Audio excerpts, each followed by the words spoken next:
Ito ang Bombo Radio Philippines. Fully digitalized. Numero 1 sa balita, komentaryo, drama at serbisyo publiko. Bombo Radio Philippines. Bombo Radio Philippines. Ang inyong #1 at most trusted radio network in the country. Basta Radio Bombo! Oras sa Bombo Radio Iloilo, Philippine Standard Time, 49 minutos na nakaligad sa takna sining alas 11. Welcome sa pagpangalagad sa Bombo Hanay sa Udto diri sa DYFM Bombo Radio Iloilo, ang flagship station sa the #1 most trusted radio network kinakantang Bombo Radio Philippines. Adlaw kita karon sa Miyerkules, Marso 13, tuiga 2024. Sa gyapon kaupo nimo Bombo Chama Blanco Hover kag karon sa madalaguan kag mga nagapauna nga mga balita. Iloilo City Government nagbakal sang bag-o nga fire truck. Ini sa gihapon may kantanan na mga kasimanwa sa pag-improve sang aton sini nga mga equipment sa syudad sang Iloilo bangod man nga ti sa tiyempo sang tag-ilinit masabi nga nagaluntad ang sunog. Sa pihak nga bahin, Attorney June Altura nagapungko bilang OIC Regional Director sang LTFRB kasunod sang pagkakas kay Director Richard Osmeña. Sa pihak nga bahin, Philippine National Police pahanugutan ang mga sibilyan nga makaangkon sang semi-automatic rifle. Dugang pa nga mga balita, 17 ka mga inugbulang nga manok kinkawat sa uton. 1.2 million pesos nga kalitan tugas ang sunog na record sa Bureau of Fire Dingle, Iloilo kasunod sa pagkasunog sang balay. Muni madalaguan mga balita, issues kay impormasyon na main sentro karon sa aton sining pagpangalagad sa gihapon diri sa palatuntunan na Bombo Hanay sa Udto. Sa aton sining karon iya nga mga kabombo, no? Yari nang inyo sining kay gayunan para nga makaangkon sang linibo sining cash prizes sa aton sining iya nga Buena Mano Salvo Year 18 promo. Mga kabombo, yari naman ang promo sa Bombo Radio ng mga dala sa inyo sang adlaw-adlaw nga papremyo kag may tsansa pa nga mangin milyonaryo. 7 million pesos in total prizes nationwide ay panagtag. May 3 ikaw kapamagi. Agod nga magdaog sa aton siniya nga papremyo. Una, amo ang Studio Draw. Sa Studio Draw, kadadlaw, Lunes to Biyernes, 3 ka mga studio winners ang magdaog sang cash prize nga 500 pesos kag gift pack nga 500 pesos ka balor. No, may 24 oras lamang ang malawagan nga winner agod nga maklaim ang iya siniya nga premyo. So in total price naton sa Studio Draw kadadlaw 1,000 sa liwat 500 pesos nga cash plus 500 pesos nga balor sang gift pack. Sa barangay draw naman kada Sabado dalunta sa kabarangayan ang kasadyahan kag papremyo sa aton nga barangay draw na pulo ang mga daog sang tag-1,000 ka pesos ka cash. Magluwas sina mayara pa sang 500 pesos ka balor sang gift pack. All in all sa barangay draw ta sarang ang isa ka winner nga magdaog sang 1,500 sa pangkabilugan sa liwat 1,000 pesos cash kag 500 pesos ka worth sang gift pack na pulo ka winner kada Sabado sa aton sining barangay draw. Kag may cash prizes pagin nga nagahulat sa mga winners sa aton siniya nga pahampang. Tanan nga mga non-winning entry sa daily draw kag barangay draw ang qualified para sa grand draw. Kag speaking sa grand draw, sinuayhan ang panibago sini nga maging katapo sang Bombo Radio Philippines sa Millionaires Club. Bangod ang nagahulat sini iyang premyo sa aton sini iyang grand draw, 1 milyon ka pesos ka cash. Magluwas sina may 50,000 pesos cash naman ang sigurado nga madaugan sa regional prizes sa Luzon, Visayas, Mindanao kag National Capital Region. Walang uuwing luhaan kay man sa 24 ka mga areas ka may Bombo Radio kag Star FM stations. May guaranteed prize nga 15,000 pesos sa first prize, 10,000 pesos sa second prize kag 5,000 pesos naman sa third prize. Ganyan pang ginahulat mo, magpasakop na sa Buena Mano Salvo Year 2024 promo. Simple lang ang pag-intra sa aton sining mga kabombo, magbakal sang mga participating sponsors kag ipadala ang mga proof of purchase. Ano nga mga proof of purchase sina Bombo Cham? Abi. O sige, sa aton sini nga mga kabombo, ikaw nga nagapamati subong, magkuha sang ballpen o kon lapis kag papel. Ilista na dira para nga matamat mo na matipon ang mga proof of purchase katulad sang Casino Ethyl Alcohol 99.9% germs, patay, alaga ang kamay. Isa ka cup o kon seal o kon selyo o kung hindi man po gani, pwede man ining label sang Casino Alcohol in any size or variant. Orokan, maayos ang buhay mo, isa ka product sticker kun kupon nga may Bombo promo title, sarang nga mangin na proof of purchase. Silver Swan, tama ang timpla, isa ka empty stand-up pouch o kun paper label o kun at least 3/4 sa size ng Silver Swan soy sauce o kun sukang puti. R. Florete Pawn Shop and Jewelry, your Diamond and Pearl House, isa ka kupon sa kada isa ka gatos sini Iyamanwa nga pagbakal nimo sang items nila kung pagprenda man sang alahas, sarang na ikaw makaangkon sang proof of purchase. Kag surf powder, liquid man o kon Fabcon, singling pero di mahalin, isa ka empty sachet sang 65 grams, cherry fresh o kon isa ka empty pouch sang 64 ml liquid rose o kon empty sachet sang 25 ml sang Fabcon Blossom Fresh. Isulod ang proof of purchase, sulod sa puning sobre, legal size, maghambay ikaw ang legal size, long ina siya, no? Sagwa sang sobre, isulat imo sini nga pangalan, address, edad, phone number, pirma, week number 1 pa lang kita ha, kag proof of purchase ipadala sa Buena Mano Salvo Year 18 promo sang Star FM kag Bombo Radio, care of DYFM Bombo Radio Iloilo, Mapa Street, Iloilo City. Ihulog diri sa studio ang sa studio diri sa Bombo Radio inyo sini nga mga entry sa aton sini mga designated drop boxes. Sa aton sini karon iya nga mga kabombo sa mga kabanwahanan, may mga ginpang butang man kita dira nga mga drop boxes ha. Dira ihulog ang inyo sini nga mga entries, week number 1 pa lang kita subong. Good luck sa tanan sini nga mga tagpalasakop sa aton sini iya nga panibag o nga promo sa radio no nga Bombo Radio Philippines gid lamang ang makasara. 55 minutos na ang nakaligad sa takna sini nga las 11 si Pastor Apollo C. Kibuloy, ang founder sang Kingdom of Jesus Christ. Wanted karon sa aton sini nga mga tagpalamati. Now, ini matapos wanted iya sa lower kag upper house, wanted sa Senado kag lately ginpagwaan man sang contempt no ang nasambitan sining kontrobersyal nga pastor sa House of Representatives. Tatlo do karon ang nagaayam sa kay Pastor Apollo C. Kibuloy, ang FBI dito iya sa mga United States of America, ang Senado kag ang Kamara. Sa bahin sa pungsod na Pilipinas, bangod man sa padayon sini nga pag-isnab o kon na waay pagkilala sa mga hearing nga patawag sang magtimbang nga bahin sini sang legislative body sa aton sini makabombo, both sa Senado kag sa House of Representatives. Tingin papanawagan naman sang contempt sang panel sang Kamara ang Kingdom of Jesus Christ sa founder nga si Apollo Kibuloy, may kantanan sa investigasyon sa paglapas sa legislative franchises sang Sunshine Media Network International o kon SMNI.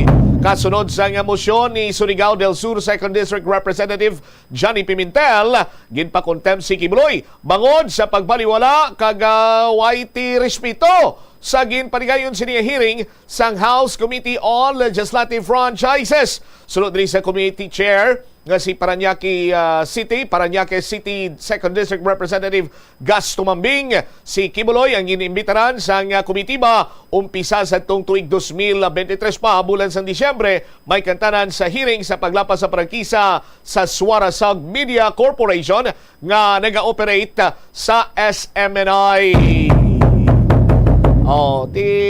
Nagapakita lamang nga wala ti respeto si Pastor Apollo Kibuloy sa Senado kag sa Kongreso. O sa aton sini karon niyang matag palamati. Dugangan nato ng iban pagin sini mga impormasyon sa aton sini pa rin nga pagpalayag diri man sa palatuntunan na bombohan ay sa udto pagkatapos sa mga nagapauna dalakuan man nga mga balita kaupo naman sa Bombo News Center. Yari ang masunod nga mga energy safety tips agud maging safe ang tanan. Sa tion sang bagyo, kung may anunsyo na nga storm warning, mag-charge na sa mga cellphone, emergency light, kagiban pa nga mga device, bangod mahimo nga madula ang kuryente. Likawan ang paggamit sa mga appliances kung may bagyo. Sa pagpamati sang balita, mas maayo nga magamit sang battery nga radio. Kung ginalauman ang pagbaha sa inyong lugar, mas maayo nga i-off gilayon ang main switch kag circuit breaker. Agud malikawan ang disgrasya kag pagkaguba sini. Pila ng imo edad? May savings ka na bala? Ang iban sa ato nagakabudlayan magkinot o kung mag-save sang kwarta. Apang paano bala iniumpisahan? I-separate ang wants kag needs. Pamangkuton ang kaugalingon kung bala kinahanglanon gid ang imo nga baklon. Kung ginakulang ka na sang kwarta, hindi ini dapat pagastuhon sa butanga hindi man lang importante. Kung hindi ka gid makakinot, mas maayo nga buhinan mong imo expenses. Mag-set sang goal. Umpisahi ang pagpanumdum kung para sa diin o kung para sa ano ikaw nagakinot. Hindi lamang sa jeans o kuntugas ang katigulangon. Ito ang Bombo Radio Philippines. Fully digitalized. Numero 1 sa balita, komentaryo, drama at serbisyo publiko. Bombo Radio Philippines. Bombo Radio Philippines. Ang inyong number 1 at most trusted radio network in the country. Basta Radio Bombo! This is Bombo Network News Noontime Edition. Broadcasting live at Bombo Radio Broadcast Center, Makati City, Philippines. Araw ngayon ng Miyerkules, Marso 13, taong 2024. Sa ating mga headline, Germany suportado ang Pilipinas sa pagprotekta sa karapatan sa bahagi ng West Philippine Sea. Ang antas naman ng tubig sa mga dam patuloy pa rin bumababa sa gitna ng epekto ng El Nino. Samantala, pinsala naman ng El Nino sa agrikultura sa Western Visayas abay umabot na sa mahigit 700 million pesos.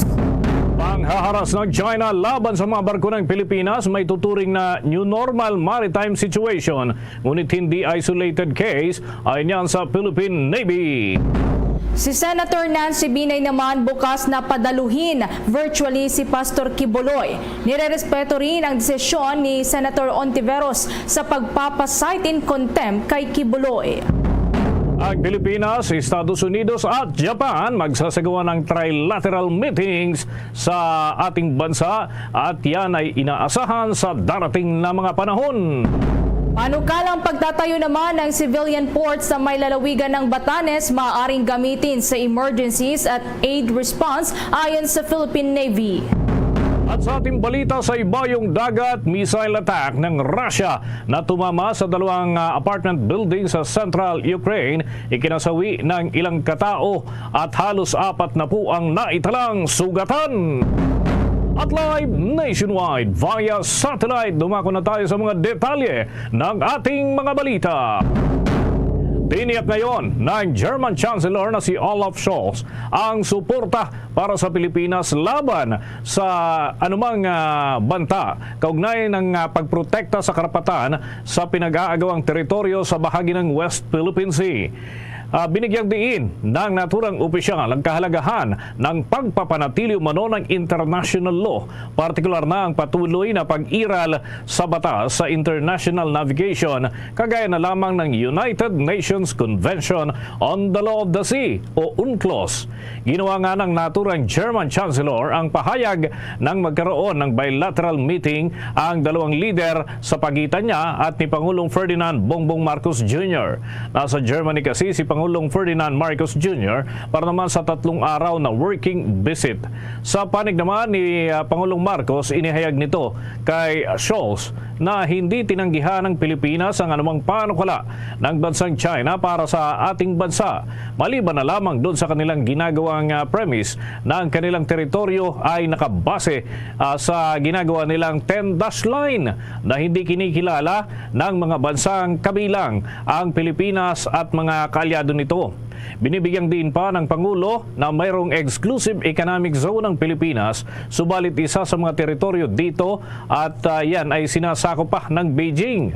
Muling binigyang diin ng Chief Executive ang tindig ng Pilipinas na ipagpapatuloy nito ang pag-uphold sa konstitusyon ng Pilipinas at puprotektahan ang mga karapatan ng mga mamamayan at buong soberanya ng ating bansa. Sa kabilang dako, naniniwala naman ang Pangulo ng libre at bukas ang West Philippine Sea at hindi lamang makikinabang sa mga dumaraan dito mula sa Southeast Asia at maging sa buong Indo-Pacific region ay kahalintulad din umano ang dapat na sistema at pati na sa buong daigdig ay dapat na mayroon ng kalayaan sa paglalayag. Sabi pa ng Pangulo, mahalaga na mapanatili ang freedom of navigation sa West Philippine Sea dahil 60% ng mga kalakalan sa buong mundo ay dumadaan sa naturang bahagi ng karagatan. Git pa ng Presidente, malaking tulong ang ibinibigay ng Germany lalo na sa Armed Forces of the Philippines, lalo na sa mga training programs. Patuloy namang bumababa pa ang antas ng tubig sa mga dam dito sa bansa sa loob na yan ng 2 buwan sa gitna pa rin na nagpapatuloy na epekto ng El Nino phenomenon. Base nga sa monitoring ng State Weather Bureau, kaninang umaga, ang antas ng tubig sa mga dam na naobserbahang bumaba ang antas ng tubig ay sa May Angat Dam na nasa 202.47 meters ngayong araw yan ng Miyerkules. Gayon din sa La Mesa Dam na bahagyang bumaba din sa 75.72 meters. Ang Ambuklaw Dam naman mula sa 747.49 ay bumaba ito sa 747.36 meters. Sa San Roque Dam sa Lawigan ng Pangasinan nasa 238.26 meters ang naitalang antas ng tubig. Sa Pantabangan Dam naman mula sa 182.9 meters, ito ay nasa 181.80 meters na ngayong araw.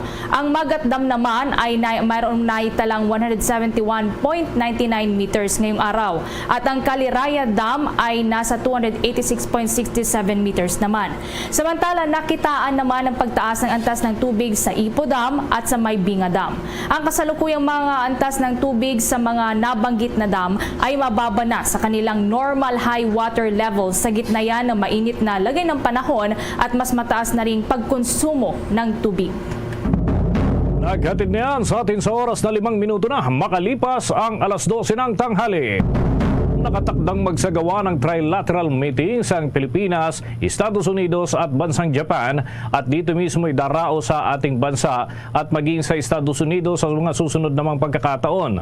Kaugnay nito, nakatakdang dumating sa Pilipinas sina United States Secretary of State Antony Blinken at Japan Foreign Minister Yoko Kamikawa. Para yan sa naturang pagpupulong na nakatuon sa pagpapalakas ng defense at economic ties ng tatlong bansa bago pa man ang isasagawang summit sa Estados Unidos sa susunod na linggo. Si Blinken, mga kabombo, ang unang darating dito sa Pilipinas. Yan ay mangyayari sa araw ng Lunes at 18 ng Marso ng taong kasalukuyan para naman sa bilateral talks kasama si Department of Foreign Affairs, Secretary Enrique Manalo at iba pang senior Philippine officials bago ang nakatakdang trilateral ministerial meeting kasama si Kamikawa na idaraos naman sa 20 ng Marso.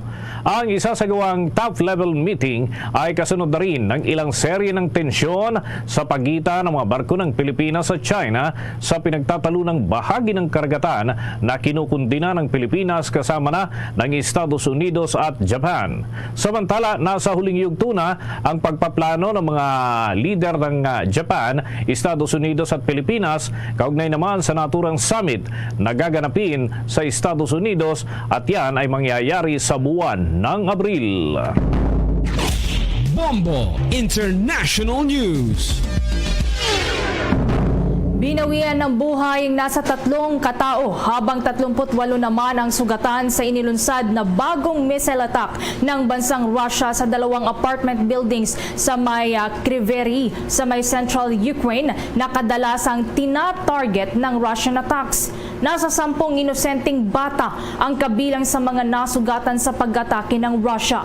sa nakalipas namang magdamag puspusan ng ginawang paggalugad ng rescue teams upang mahanap ang mga survivors sa naturang insidente. Ayon sa gobernador ng Dnepropetrovsk ng region po yan na si Serhiy Lysak, nasa 28 adults at 10 bata ang naitalang provisional injury toll at nakumpleto na nga kalaunan ang rescue operations. Tinamaan nga sa missile attack ng Russia ang isang 5-story building at 9 na palapag na gusali. Samantala, pinuri naman ni Ukrainian President Volodymyr Zelensky na ang mga rescue team sa kanilang pagsalba sa mga nadawit sa naturang insidente. At gayon din ang nangako na papanagutin ang Russia sa kanilang pag-atake na kumitil sa kanilang mamamayan. Usad na tayo sa mga pag-uulat ng atin pong mga kasamahan sa iba't ibang sulok ng ating bansa. Mga tinipon at kinalap dyan sa dako ng Senado, mga kabombo. Itong ilang mambabatas ay nagpahayag ng kanilang saloobin hinggil doon sa posibleng pagdalo ni Pastor Apollo Kibuloy sa pamamagitan ng virtual presence. At alamin natin, dahil may mga nagtutulak na virtual na lamang ang gawing pagdalo ng naturang pastor, habang yung iba naman ay gusto personal itong paharapin, dyan pa rin sa mga pagdinig ng Senado. Alamin natin ang mga update mula kay Bombo JC Galvez. Bukas si Senadora Nancy Binay na paduluhin virtually si Kingdom of Jesus Christ leader Pastor Apollo Kibuloy. Ayon kay Binay na siya nagsisilbing Vice Chairperson ng Committee on Women, Children, Family Relations and Gender Equality, ang mahalaga para sa kanya na ay magpakita si Kibuloy sa ikinakasang investigasyon ng komite ni Senadora Risa Hontiveros. Nang matanong din ng Senadora kung bakit hindi siya lumagda para ipatras ang contempt order laban sa pastor, tugon nito. More than that, kinirespeto ko yung desisyon ng chairperson dun sa pag-cite ng contempt. So, kasi diba, parang hindi rin naman kasi katanggap-tanggap na hindi natin i-require na mag-attend yung isang resource, isang imbitado sa Senado. Diba? Parang if ever first time at sa history ng Senate, kung natuloy itong reversal ng desisyon ng chairperson. Una rito, bigo na makuha ni Senador Robin Hood Padilla ang 8 lagda mula sa committee members na Senadora Hontiveros. Nalulungkot si Padilla sapagkat 5 lamang ang pumirmang senador sa kanyang pagkontra sa ginawang pagkontempt kay Pastor Kibuloy at pagharang sa posibleng pag-issue ng warrant of arrest laban dito. Ang mga lumagdaan niya bukod sa kanya ay sina Senators Amy Marcos, Christopher Bongo at ang mag-inang Cynthia at Mark Villar. Si Senador Mark Villar ang tanging nadagdag sa lumagda, makaraang bawiin ni Senator J.V. Ejercito ang kanyang pirma. Dahil sa 5 lamang ang pumirma, nagpasya na mag-privilege speech si Padilla kung saan inihirit niya na mag-issue ng show cause order. Gayunpaman, naglabas kahapon ng show cause order si Hontiveros para kay Kibuloy. Binibigyan naman ng 48 hours si Kibuloy na sagutin at magpaliwanag sa show cause order ng Senado. Para sa Bombo Network News, ako si Bombo JC Galvez nag-uulat para sa number 1 and most trusted radio network in the country, Bombo Radio Philippines Basta Radio. Bombo!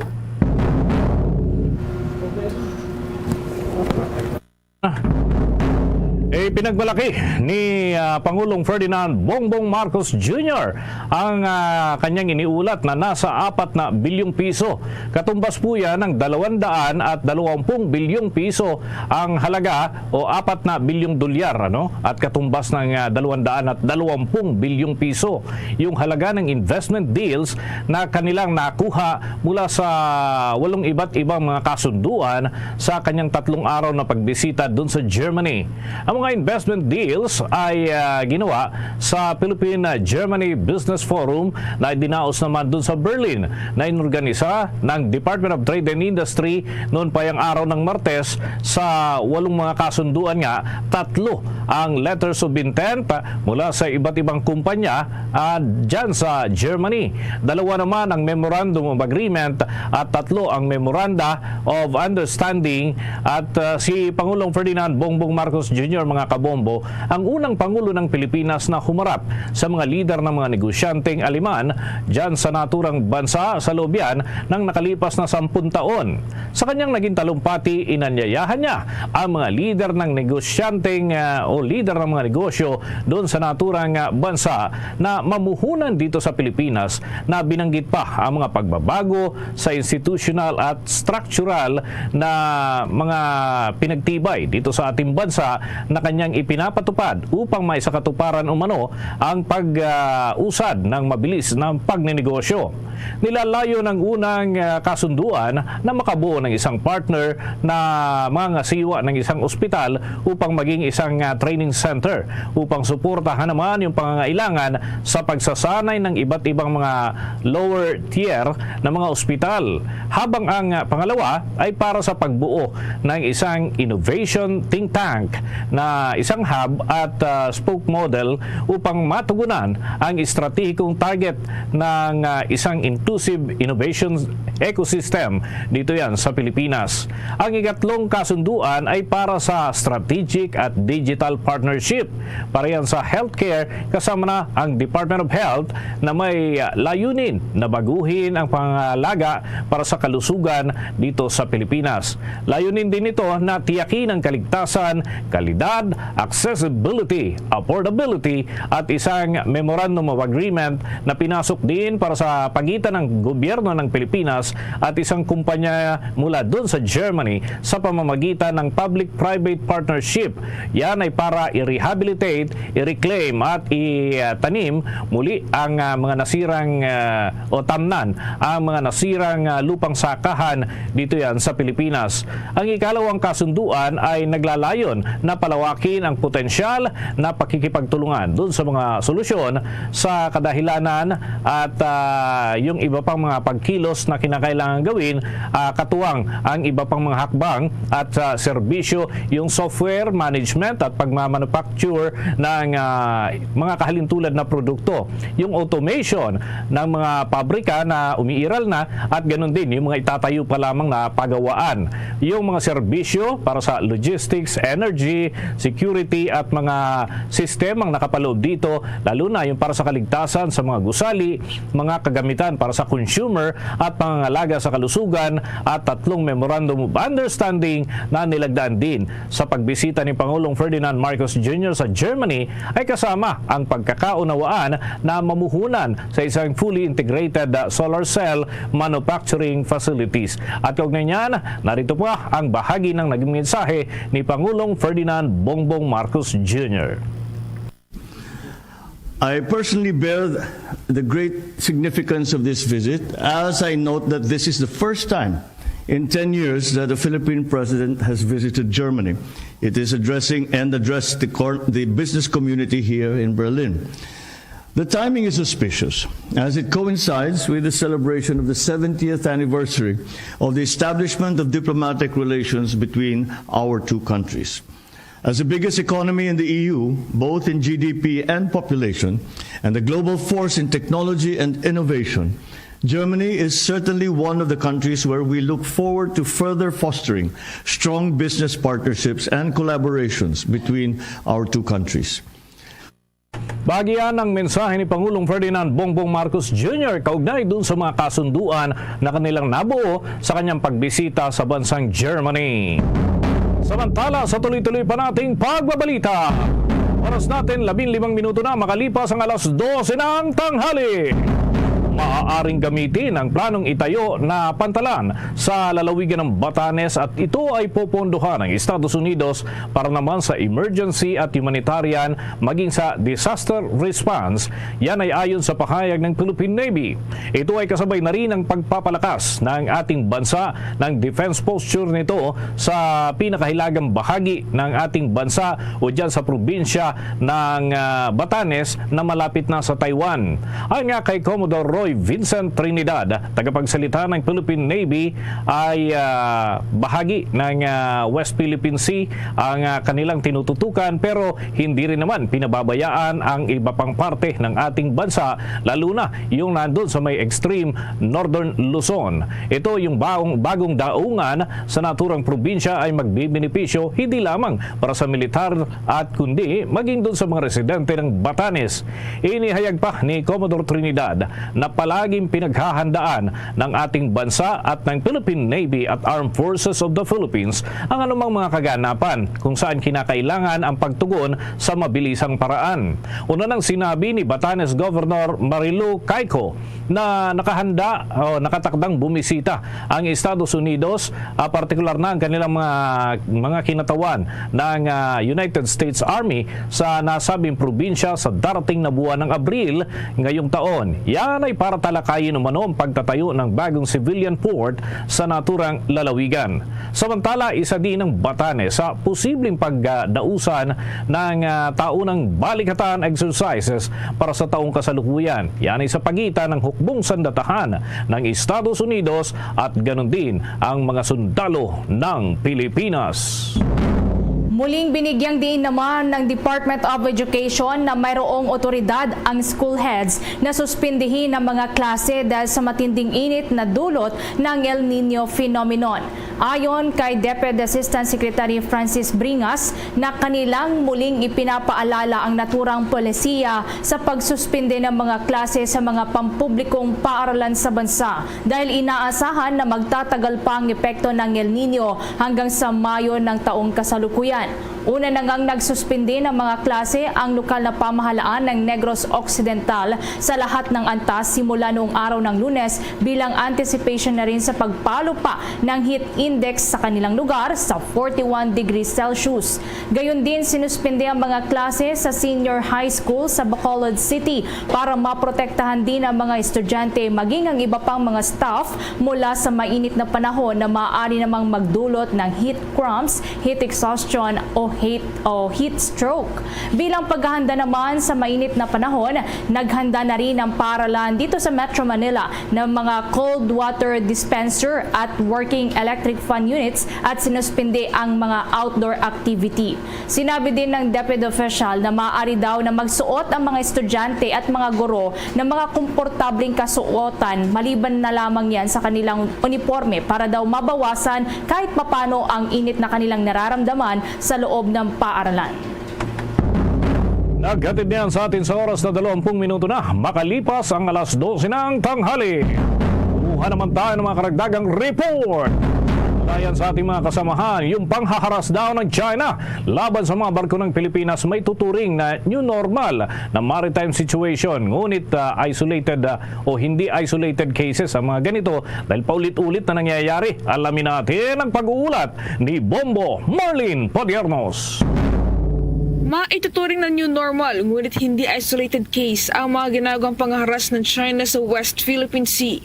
Ito ang ipinahayag ni Philippine Navy spokesperson for the West Philippine Sea, Commodore Roy Vincent Trinidad, sa kabila ng nagpapatuloy na panggigipit ng China sa mga barko ng Pilipinas sa naturang pinag-aagawang teritoryo. Paliwanag ni Commodore Trinidad, hindi lamang ang Pilipinas ang nakakaranas ng mga illegal na at agresibong aksyon mula sa China sa karagatan, kundi pati na rin ang iba pang mga bansa tulad na lamang ng Estados Unidos, Japan, Taiwan at iba pang mga bansa na mayroong conflict claim sa iba't ibang teritoryo. Ngunit gayon pa man ay nilinaw ng opisyal na sa kabila ng lahat ng ito ay nananatiling nakahanda ang buong hukbong sandatahan para depensahan ang soberanya at teritoryo ng buong Pilipinas. Kaugnay nito ay iginit din niya na ang lahat ng mga bansa sa buong daigdig ay dapat na makinabang sa global commons at hindi anya dapat ang kiisa lamang ang bansang kumukontrol sa international sea lanes at bagkus ay dapat anya na manatiling bukas ito para sa lahat. Look at it from a bigger context. They conduct these actions not only against the Philippines. If you look at the region, they've done it against the US, they do it against the other countries that they have conflicting claims.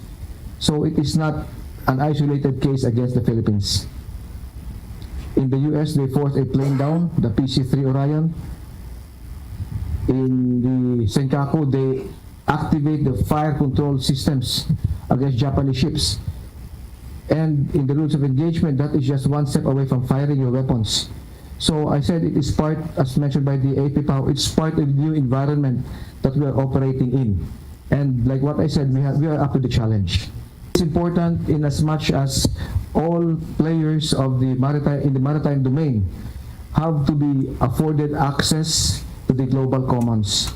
And no one country should be allowed to control international sea lanes, because as I mentioned, they should remain free and open for all players in the maritime domain. Yan ang tinig ni Philippine Navy spokesperson for the West Philippine Sea, Commodore Roy Vincent Trinidad. Para sa Bombo Network News, ako po si Bombo Marlene Padiernos, nag-uulat para sa #1 and most trusted radio network in the country, Bombo Radio Philippines. Basta Radio, Bombo!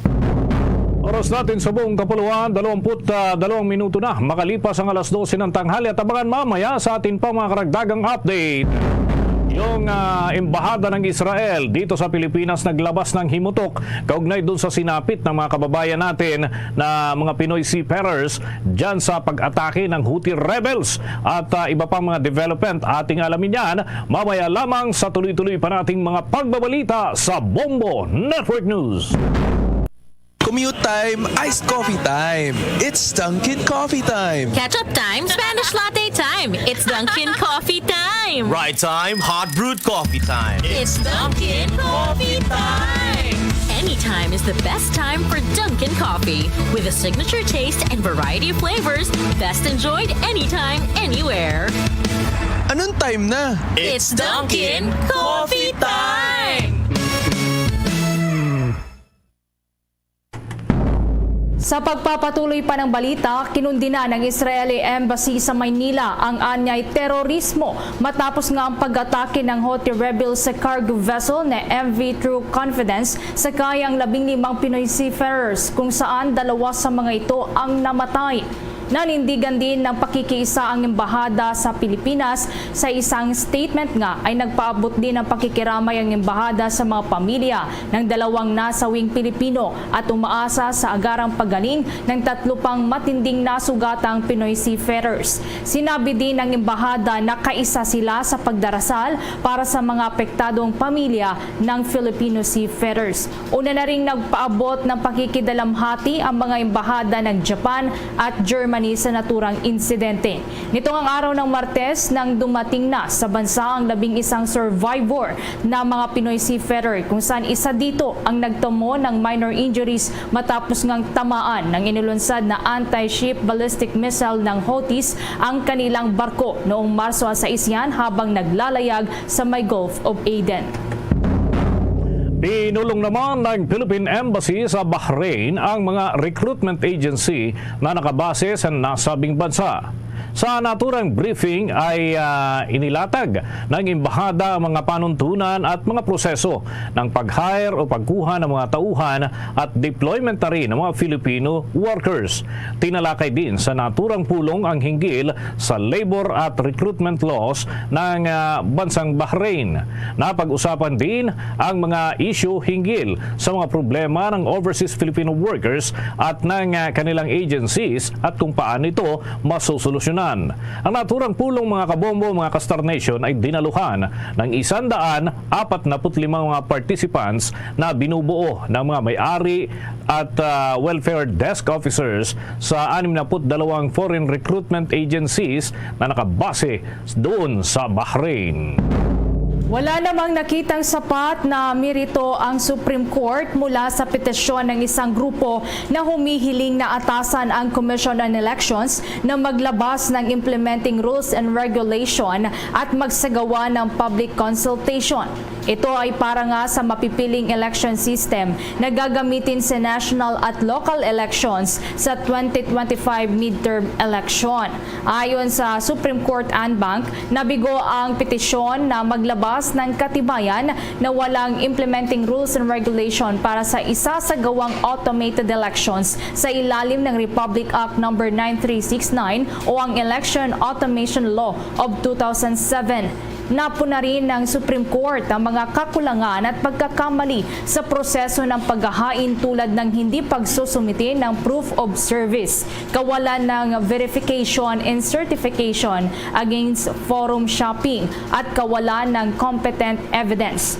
Kabilang nga sa mga naghain ng petisyon ang kilusan ng mamamayan para sa matuwid na bayan, ang Capital Christian Leadership, Buklod Pamilya Incorporated, Koalisyong Pangkaunlaran ng Mamamayan at 8 iba pa. Nabatid ng hiniling ng mga petitioner sa korte na ipag-utos sa COMELEC na magpalabas ng implementing rules and regulation at magsagawa ng public consultation sa 15 mandatoryong minimum functional system capabilities para sa automated election system upang matiyak umano na malinis ang magiging susunod na halalan laban sa anumang katiwalian. 27 minutos na makalipas ang alas 12 ng tanghali. At sa dagdag nating pagbabalita, iniulat ng National Disaster Risk Reduction and Management Council o NDRRMC ngayong araw, mga kabombo, na naiulat ang kakapusan ng tubig na maiinom at sa usaping pang-agrikultura sa 6 na barangay sa Himamaylan, Negros Occidental simula pa noong Disyembre ng nakalipas na taon. At nasa 12 ospital doon sa Zamboanga City ang apektado rin ng kakulangan o kakapusan ng tubig na nakatakda namang makatanggap ng 12 oras na rasyon ng tubig kada araw. Ang rationing scheme, mga kabombo, ay kasalukuyang ipinapatupad sa West Coast at yung central areas ng naturang syudad. Sa kasalukuyan ay tinatayang pumampalo na sa mahigit 1.2 milyong piso ang kabuang production loss at halaga ng pinsala para sa sektor ng agrikultura dahil sa El Nino phenomenon. Ang Western Visayas ang sinasabing nakapagtala ng pinakamataas na halaga ng pinsala sa agrikultura na umaabot naman sa 678 million pesos at bunsod nito ay nasa mahigit 29,000 na mga magsasaka at mangingisda na gayon din yung mga mahigit na naapektuhan ay nasa 26,000 hectares ng mga pananim ang nadamay din sa buong bansa dahil sa El Nino phenomenon. Una nang idiniklara ang state of calamity doon sa Bulalakaw at Mansalay, sa Oriental Mindoro, Look at ganoon din sa Occidental Mindoro area, maging sa Zamboanga City at yan ay sa Zamboanga del Sur dahil naman sa lawak ng pinsala dulot pa rin ng naturang weather phenomenon. Patuloy naman ang paghahatid ng tulong pinansyal ng pamahalaan doon sa mga individual na naapektuhan ang kanilang mga kabuhayan, lalo na dyan sa Southern Tagalog region, yung Mimaropa region, yung mga karatig ding lugar ay naapektuhan na at nakagkakahalaga ng mahigit 426 na milyong piso ang pagtaya ng mga opisyal. Mahalaga umano ang pagpapakita ng pagmamahal sa kapwa-tao, anuman ang antas nito sa buhay. Ito ang maagang mensahe ni Lingayen Dagupan Archbishop Socrates Villegas bago pa man ang pagsisimula ng Semana Santa sa Marso 24 ng taong kasalukuyan. Ayon kay Archbishop Villegas, dapat iparamdam ng mga Katoliko ang kanilang pagmamahal sa pamamagitan ng ngiti at pagpapakita na ang Diyos ay pag-ibig. Wika pa ng Arsobispo, magandang mag-fasting, bumati sa kapwa at gawin ito ng pagmamahal o mayroong pagmamahal dahil kung walang malasakit ay baliwala po ito. At mainam din anya na manalangin habang inaalala ang ibang mga tao. Ang pagdarasal umano ay hindi dapat napakitang tao dahil lamang sa ego nito dahil mawawalan iyon ng saysay. Binigyang diin pa ni Archbishop Villegas na magandang tumulong sa mahihirap, ngunit kung ginagawa lamang ito para makakuha ng gantimpala, kahalintulad lamang anya ito ng isang maingay na kampana na walang kapakinabangan. Sa dagdag pa nating balita, nasawi ang isang lalaki matapos na pagsasaksakin ng umano'y nakakabatang o kababata nito sa barangay Tangos South, Johnson, Navotas City. Kinilala ang biktima na si Alfred Libaw, 43 anyos, habang Pinangalanan naman ng pulisya yung suspect na si Victor Valentin at kapwa rin residente doon sa nasabing barangay. Anya sa Navotas City Police Station, partikular na ang kanilang hepe na si Colonel Mario Cortez, naglalakad umano itong si Libaw sa isang iskinita kasama ang kanyang anak na lalaki. Nang magkasalubong naman ito at itong si Valentin, nagkaroon ng pagtatalo yung dalawa at nagpang-abot ang mga ito na siyang humantong sa pananaksak sa naturang biktima. Paliwanag ng suspect na palagi raw siyang binubuli ng naturang biktima at dati na rin siyang tinutukan ng baril kung kaya't napuno na raw ito at tuluyan niyang sinaksak ang kanyang kababata na si Libaw. Samantala, kagad namang sinakluluhan at isinugod sa isang pagamutan ng naturang biktima, ngunit diniklara na dead on arrival ang naturang biktima ng mga doktor na tumingin dahil sa malalang tinamo na pinsala yung saksak sa kanyang leg at katawan. Sa ngayon ay nasa kustodiya na rin ng pambansang pulisya si Victor Valentin at naharap naman siya sa kasong pagpatay sa ilalim ng Article 248 ng Revised Penal Code ng ating bansa. Samantala naman, bilang ng mga kawani at opisyal ng National Food Authority na masususpindi, posible pang madagdagan ayon sa Department of Agriculture. Kaugnay niyan, may karagdagan pang pagbabalita si Bombo Victoriantino. Bombo Dennis, Bombo Ever, hindi nga isinasantabi ng pamunuan ng Department of Agriculture ang posibilidad na madagdagan pa ang mga bilang ng mga kawani at opisyal ng National Food Authority na masususpinde dahil sa nagpapatuloy na investigasyon ng Office of the Ombudsman sa umunoy anomalya sa pagbebenta ng NFA rice ng ahensya sa mga trader. Ito ang kinumpirma ni Department of Agriculture spokesperson Assistant Secretary Arnel de Mesa sa isang panayam. Ginawa ng opisyal ang naturang pahayag matapos na suspindihin ng Office of the Ombudsman ang dalaw pang mga kawani ng National Food Authority. Kabilang sa panibagong preventive suspension order ang katatalaga pa lamang na NFA officer in charge na si Pulito Santos maging ang Department Manager for Operation and Coordination na si Jonathan Yazon. Una nang sinuspinde ng naturang anti-graft body ang aabot sa 139 na mga kawani at opisyal ng nasabing ahensya. Kung maalala, itinalaga ni Department of Agriculture Secretary Francisco Tio Laurel Jr. si Santos bilang Officer in Charge Deputy Administrator na magsisibiling kapalit ng naunang sinuspinde na si dating NFA Administrator Roderico Bioco. Dahil sa pagkakasuspinde kay Santos, pansamantalang tatayong muli bilang Officer in Charge si Secretary Laurel na kasama naman ngayon ng Pangulong Ferdinand Marcos Jr. sa kanyang biyahe sa Germany at Czech Republic. For now, the Secretary is again the current administrator. However, because nasa biyahe siya kasama ang ating Pangulo, itinilagay niya muna si Director Larry Lacson, Director 4, bago ring appointed as Deputy Administrator at pansamantala na namamahala ng NFA. Sa ngayon ay patuloy pa rin ang sinasagawang investigasyon ng Office of the Ombudsman at Parallel Investigating Panel ng Department of Agriculture sa issue naman ng pagbebenta nga ng National Food Authority buffer stock rice sa ilang trader. Una nang nabunyag na ito ay hindi dumaan sa tamang proseso ng pagbibiding at sinasabing nalugi ang pamahalaan ng milyong-milyong halaga. Sisilipin rin ng Department of Agriculture ang lahat ng transaksyon ng National Food Authority simula noong 2019.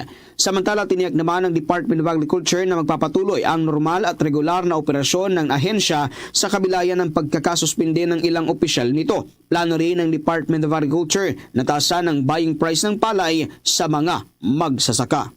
Para maiwasan din yung mga nangyari in the past na kailangan itingnan yung kung ano yung totoong mandate ng NFA na ang pangunahin niya na layunin ay tugunan yung pangangailangan ng mga disaster risk agency na nagre-responde sa kalamidad. Kailangan pa rin yung disposition ng mga aging na bigas at palay pero dapat dumaan.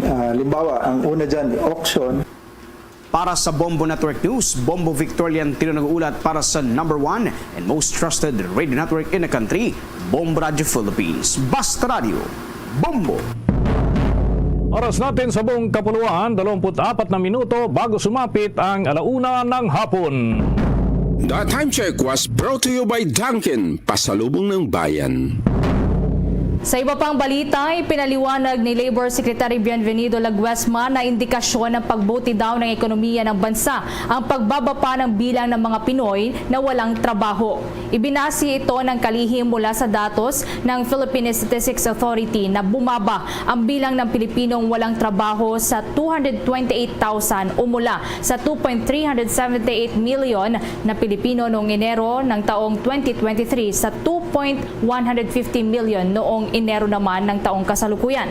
Saad pa ng kalihim na ang kasalukuyang unemployment rate sa bansa ay pasok sa 4% to 5% na target sa ilalim ng Philippine Development Plan 2023 to 2028. Inilahad pa ng kalihim ang ilan sa mga dahilan ng pagbaba sa unemployment rate kumpara noong mga nakalipas na taon. Anya, nasa 37.44% ng kasalukuyang unemployed na mga Pinoy ay kabilang sa 15 hanggang sa 24 anyos o age group na bumalik na sa pag-aaral. Tiniyak naman ng kalihim na gumagawa na ng mga hakbang ang Department of Labor and Employment para maipromote pa ang employment, partikular na para sa mga kabataan.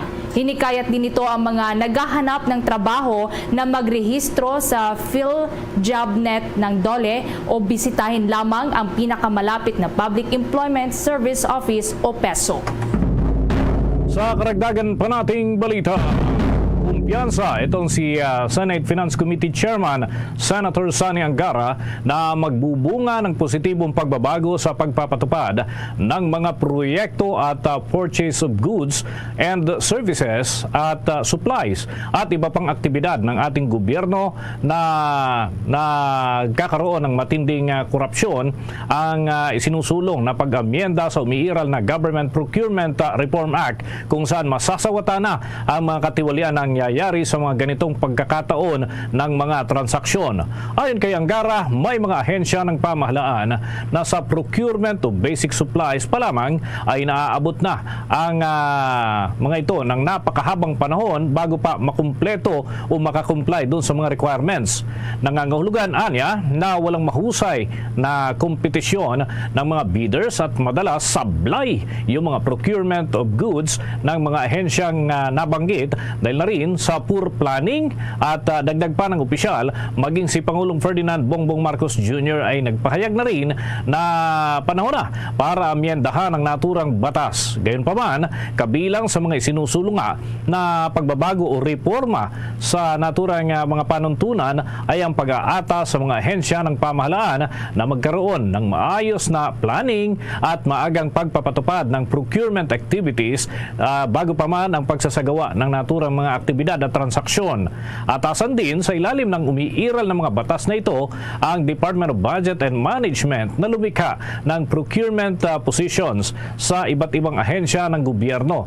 Yan ay para matiyak na mahuhusay at profesional ang mga itatalagang procurement practitioners ng pamahalaan na siya namang titingin sa mga transaksyon at mga deals na pinapasok ng mga ahensya ng pamahalaan. Hindi naman nakikita ng Land Transportation Franchising and Regulatory Board na direktang magkukumpentensya ng traditional public utility vehicles ang mga motorcycle taxis. Sinabi ni LTFRB Chairman Chofilo Guades III na hindi makakaapekto ang mga motorcycle taxis sa kita ng mga pampasaherong jeep. Magkaiba kasi ang target ng mga pasahero ng motorcycle taxis at mga traditional na public utility vehicles. Dagdag pa nito na ang mga traditional na mga jeepneys ay nag-ooperate sa mga terminals. Magugunitang inireklamo nga ng ilang jeepney operators ang paglipanan ng mga motor taxis dahil nawawalan na raw ang mga ito ng pasahero. Sa mga karagdagang balita, kumpiyansa naman ang Bureau of Internal Revenue na tuluyang may papatupad ng gobyerno ng Pilipinas ang digital transformation na programang itinutulak mismo ng Pangulong Ferdinand Bongbong Marcos Jr. Ayon nga sa tanggapan ng Bureau of Internal Revenue na noon pang nakaraang taon ay naipatupad na nila ang unang bahagi o yung tinatawag na Phase 1 ng implementasyon ng nasabing programa. Bahagian niya ng naturang digital transformation sa Act of Promoting Ease of Doing Business ay para maging mabilis yung mga serbisyong ipinagkakaloob ng mga ahensya ng gobyerno, lalo na sa kanilang tanggapan kung saan ay nagbabayad ng buwis ang mga mamamayan. Dahilan anya sa nasabing programa ay nag-improve ang revenue collection system ng kanilang tanggapan sa mga nakalipas na panahon, at ito ang nais nilang ipursigi hanggang sa mga darating na pagkakataon at magkaroon pa ng ilang mga pagbabago. Kaya naman ay hinihikayat nila yung mga inputs na maidagdag doon sa mga hakbangin na ginagawa ng kanilang tanggapan, at mga suhestyon ay bukas umano sila upang magkaroon ng pagbabago at mapaayos pa yung kalidad ng serbisyo na ipinagkakaloob ng Bureau of Internal Revenue maging sa mga sub-offices ng kanilang tanggapan o ng kanilang bureau ay paiiralin din ang iba pang mga hakbang na mas mapapabilis ang serbisyo doon sa mga kababayan nating saklaw ng kanilang mga isinasagawang aktibidad. Sa puntong ito ng ating balitaan, dadako na tayo sa mga balita mula sa mga lalawigan. Update tayo mga kabombo, mga ka-Star Nation, dyan sa mga tinutukang kaganapan at mga development. Bunsod na rin ang mga pangyayari.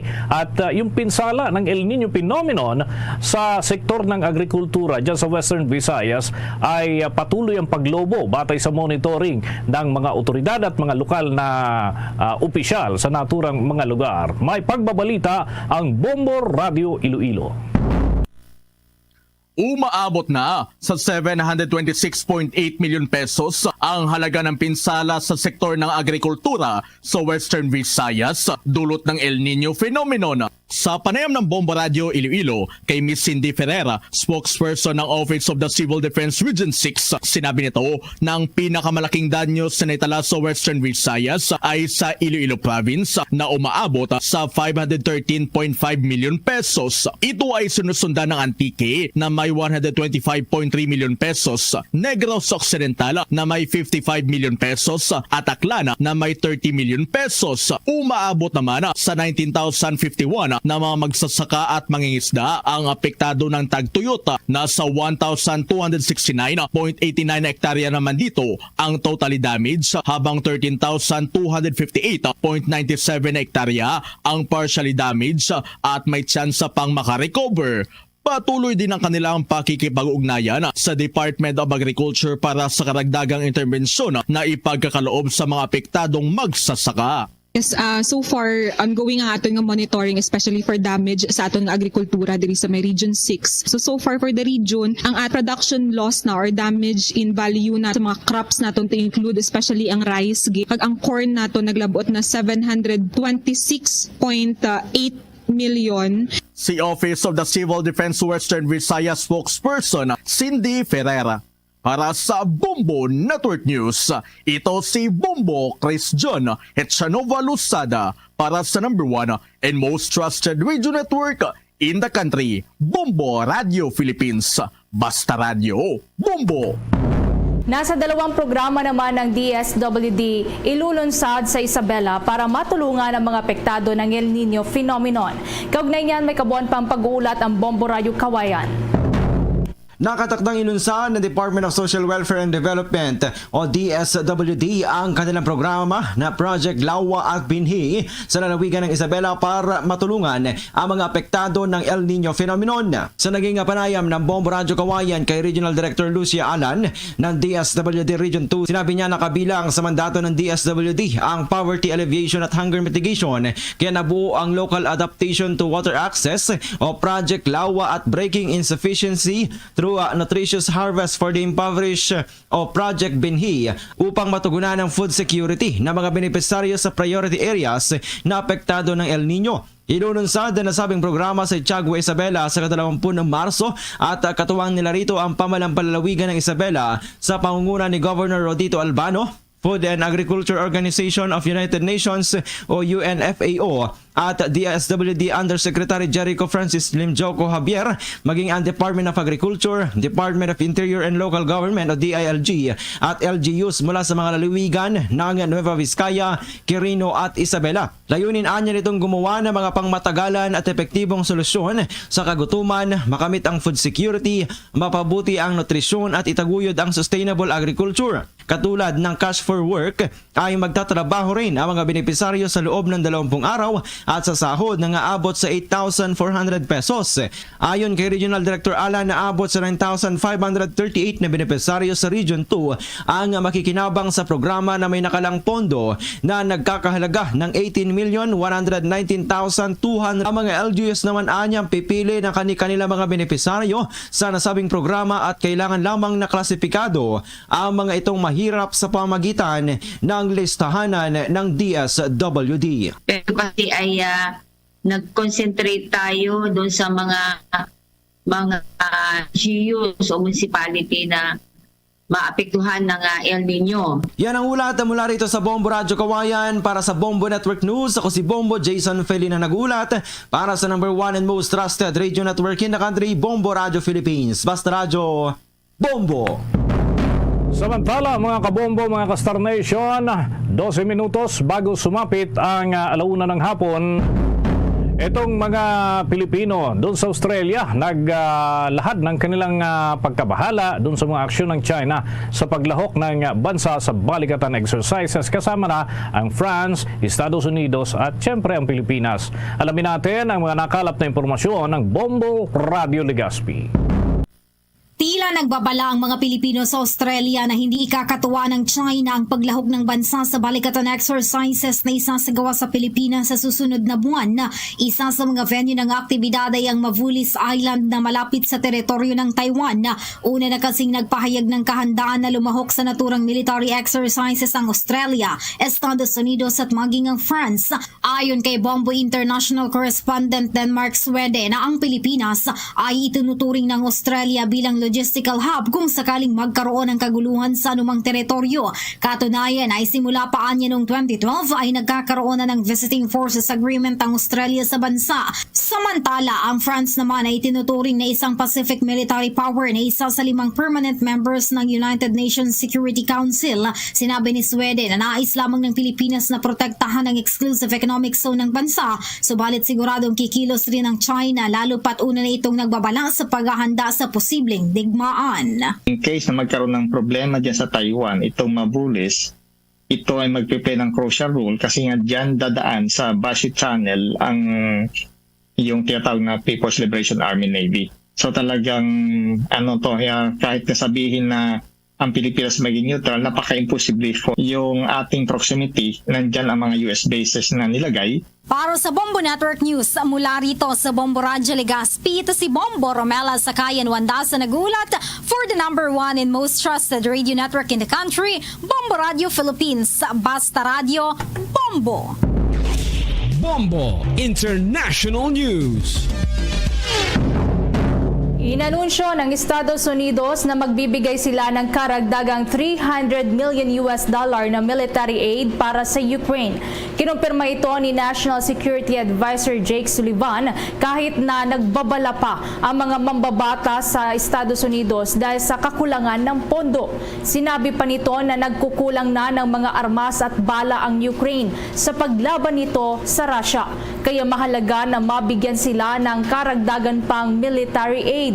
Ang nasabing pondo niya ay mula sa saving ng Defense Department ng Amerika. Mahalaga ang nasabing pondo para sa pambili ng mga anti-aircraft missiles, anti-armor systems, mga bala at iba pa.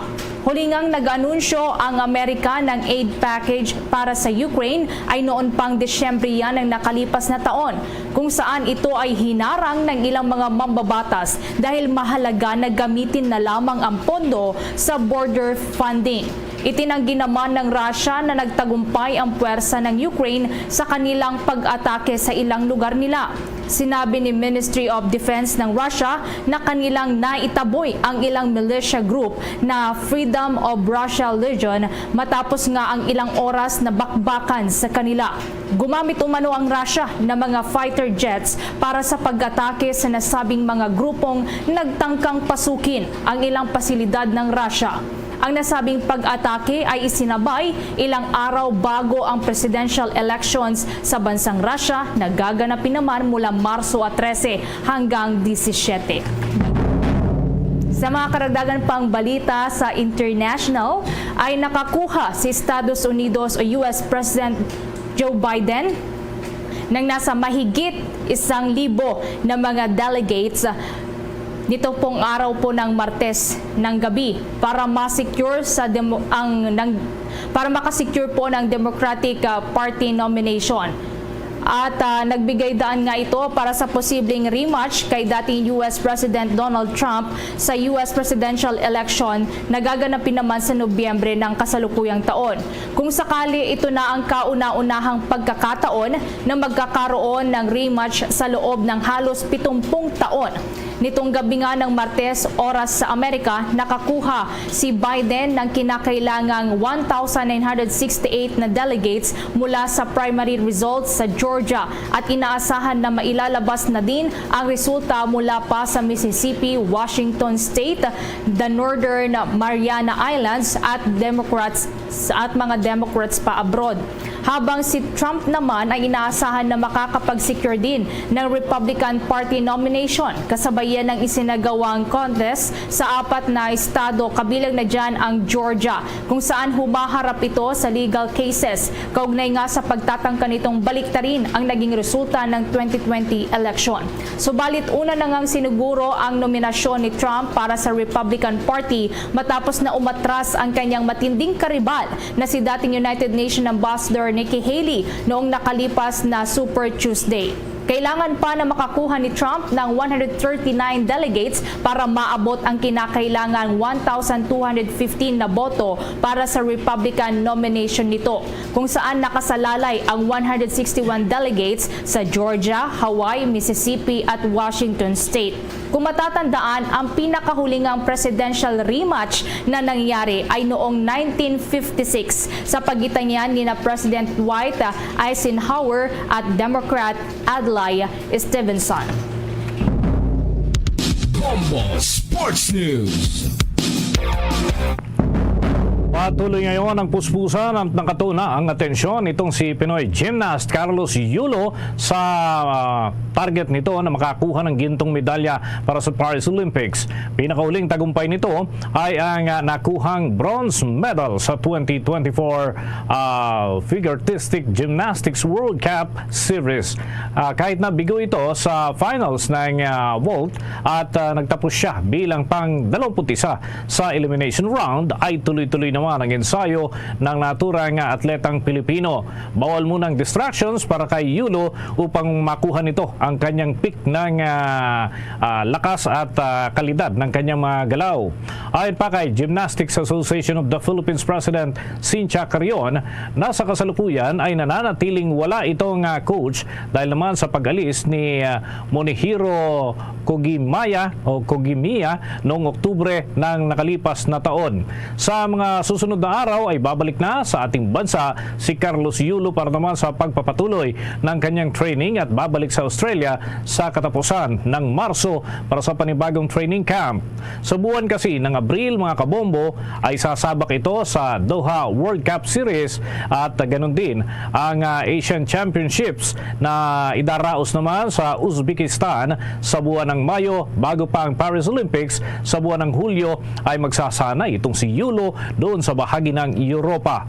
Isa mga kabombo itong si Yulo sa 4 na Pilipino na kwalipikado na para sa Paris Olympics kasama ang ilang gymnast na sina Alea Finegan, boxers na sina Nesty Fitesio, Arab Villegas at ganoon din si Yumir Marshall at ang pole vaulter na si Ernest Jan o EJ Obiena. Sa dagdag pa nating balita, Mga iba pa nating mga tinutukang kaganapan, naninindigan ng Department of Education na hindi nito ititigil ang implementasyon ng Catch-up Fridays para sa mga paaralan. Ito ay sa kabila ng kaliwat ng mga panawagan ng ilang mga grupo ng mga guro na suspindi na ang naturang programa dahil sa ilang issue na idinudulot umano nito. Ayon nga kay Department of Education Assistant Secretary Francis Bringas, ito ay sa halip na itigil ng kanilang panig ang naturang programa ay mas paiigtingin pa umano ang kanilang mga hakbang, partikular na ng kagawaran para sa implementasyon ng naturang mga proyekto at aktibidad na may kinalaman sa pagpapabuti pa ng reading skills at academic performance ng mga Pilipino na mga mag-aaral. Anya kinikilala ng kagawaran ang opinyon at gayun din ang feedback ng ilang mga kababayan natin dahilan kung bakit nagpapatupad niya ang kanilang tanggapan ng ilang adjustment upang matugunan ang mga panukalang nakakabuti para sa implementasyon ng Catch-up Fridays. Samantala, kabilang din sa mga nilalayon ng Department of Education ay ang pagpaprioridad doon sa probisyon ng mga reading materials para naman sa mga mag-aaral nang sa gayon ay hindi magkaroon ng dagdag na gastos para sa panig ng mga guro at maging sa mga magulang. Sa ngayon ay pinaplano na ng ahensya na magkaroon ng structure activities para naman sa subjects na tinatalakay tuwing Catch-up Fridays at ito mano ay kanilang pagbubutihin pa sa mga darating na pagkakataon at makikita naman ang resulta sa mga kabataan na sumasailalim sa kahalintulad ng mga proseso upang mapataas ang kalidad ng kanilang edukasyon. Mga kabombo, mga ka-Star Nation, patuloy lamang na tumutok sa mga programa ng Bombo Radio Philippines. Sandakuman kayo ng Pilipinas sapagkat live na live sa pamamagitan ng ating mga Facebook Live programs ang mga programa ng mga himpilan ng Bombo Radio Philippines. Diyan sa bahagi ng Cagayan Valley, ang Bombo Radio Kawayan ay mapapakinggan at mapapanood. Doon naman sa lalawigan ng Pangasinan, ang Bombo Radio Dagupan at diyan sa Cordillera Administrative Region, ang Bombo Radio Baguio at diyan sa Bicol Region, ang Bombo Radio Legazpi.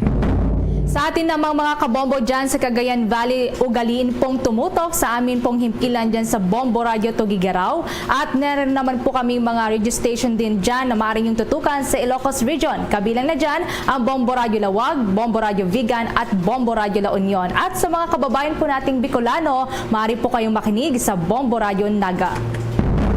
Mga kabombo, sa oras pong ito, samahan nyo kaming manalangin ng Orasio Imperata for deliverance from calamities. Almighty Father, we raise our hearts to you in gratitude for the wonders of creation of which we are part, for your providence in sustaining us in our needs, and for your wisdom that guides the course of the universe. We acknowledge our sins against you and the rest of creation, nature.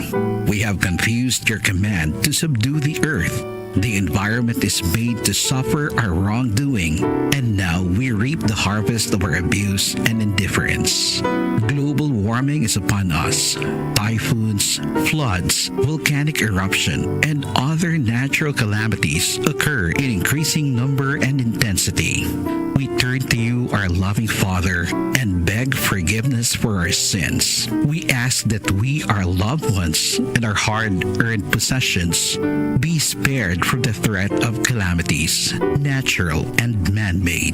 We beseech you to inspire us all to grow into responsible stewards of your creation and generous neighbors to those in need. Amen.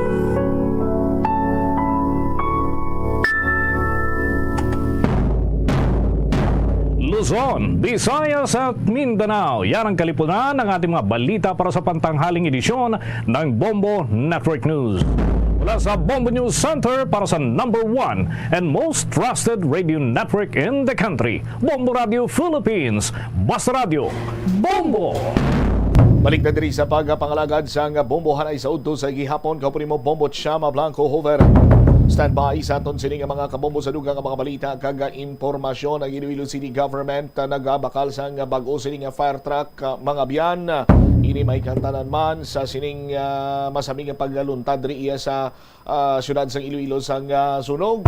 Magluwasin natin sige sa gyapon kabahin ini sang pagpasanyog man sa mga equipment, emergency equipment sang syudad sa pagresponder sa kung ano man ang mga kinahanglanon sini nga pagresponderan sa mga katapos ang Bureau of Fire Protection si Bombolin si Bani may follow-up report.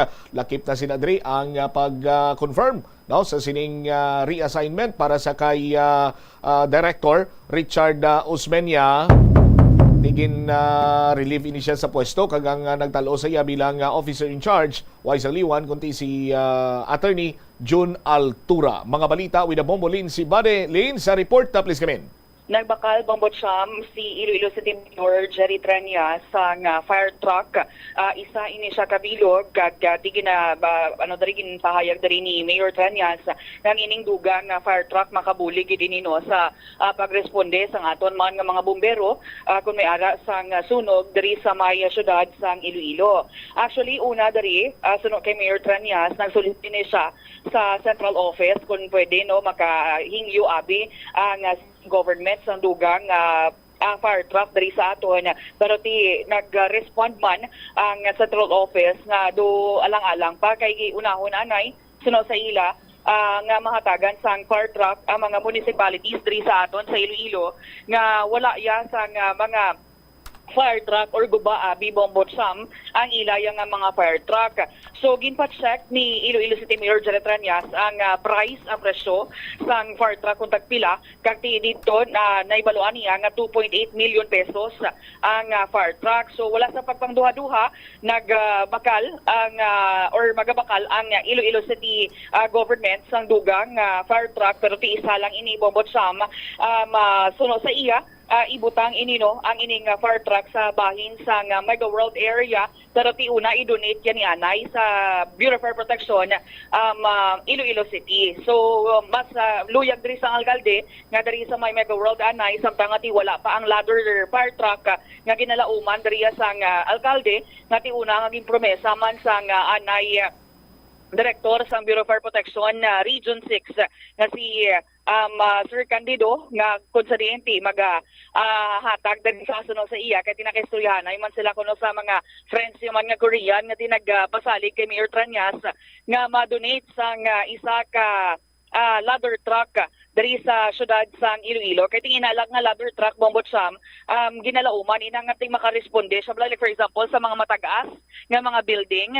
Kaya isang damlag lang nakita ni Mayor Tranias atong natabo balang nga sunog dari sa may Mega World nga hindi makalabot ang aton nga mga fire truck nga nabudlayan kay taas nga daan pila ka stories.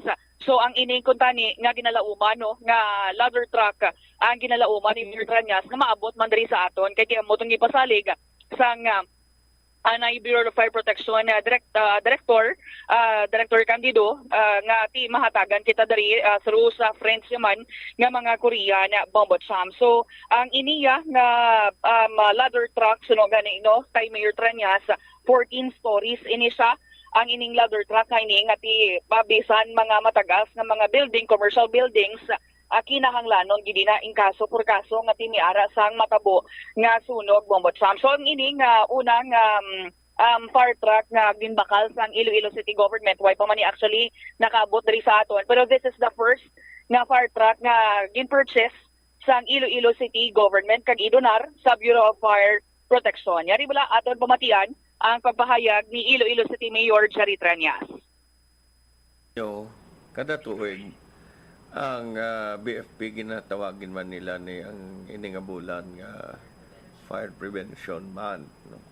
Ginamin sina kalabasan nga sunog subunggid. So for one reason or the other, amo na, no. So ginubra ko gani nagsulat ako sa babaw pangayo sang fire truck ginbalusan ko nga udahon nila anay kuno ang mga wipa fire truck. So ang instruction ko, pa-check kung pila ang fire truck, bakal ta fire truck. Kaya tibalan nyo, may mga i-care kita nga wifi fire truck. So nabakal kita isa ka fire truck. Di yung fire truck niya? Di naka-istasyon ng fire truck sa Hindi. Manugabot pa lang. Ipabutang ko naman di. Dili lang sa city. Kaya bala mo ko na yung bracket I care. Di, why na sila ko no fair truck na pwede mabutang dira. So nagsulat ko to sa babaw, pakayo ko fair truck. Ang sabat, damo pa nga munisipyo ay pa fair truck. Unaw nila kunuha na ito mga munisipyo. Anyway, ang, nagbakal kita daw, pila to, 2.8. Dason, doon niya si General Candido. May mga amigo to siyang Koreano. Madonar ang mga Koreano yung amigo sa ang ladder truck. Kaya tikita nyo itong ulihing sunog to, hindi natakalabot kay malipot aton. So, may ara siya nga may i-donate 14 stories nga ladder truck. No? So, at least makover ta ang hindi lang ang tiransa. No? Pila na? 33. So, at least ang dira sa Megaworld makover ta. Pero mayroon ang ang in-procure natin subong no. Diin natin sa planning ko ka. Base sa Megaworld. Kay damo the building siya. Ikapila na naging purchase sa city. 2.8.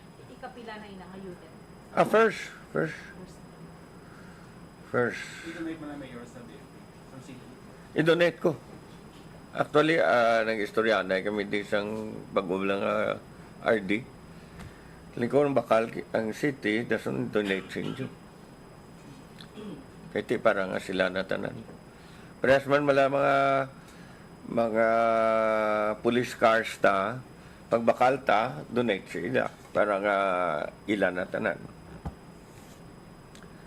Sa Korea, saan mabot? Ang sa Korea, mabot na.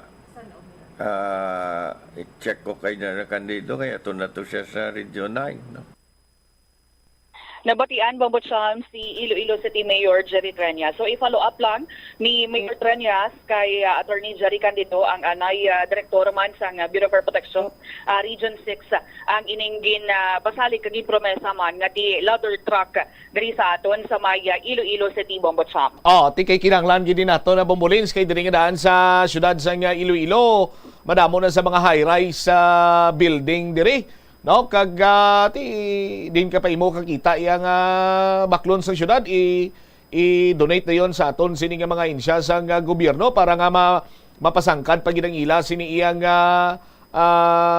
pagresponde o kon ang ila sini ikasangkol sa ila sini ang trabaho just like sa nasiling ni Mayor sa mga police cars para nga mapadasig ang pagresponde pananglitan nga may mga call up may first ever ladder fire truck para iya nga makasaka sa mga matag-as sini nga building it's a matter siguro sa pag-apresyar kag paggamit man sang ginadonitan sang ginadonaran sa ahensya sang local government unit sa ahensya sang gobyerno kung paano nila ma-maximize ini bombolins no mamambal naton ti tama ka di buinas kung ikaw yari sa syudad sang Iloilo kay halos tanan ginadonar sa local government.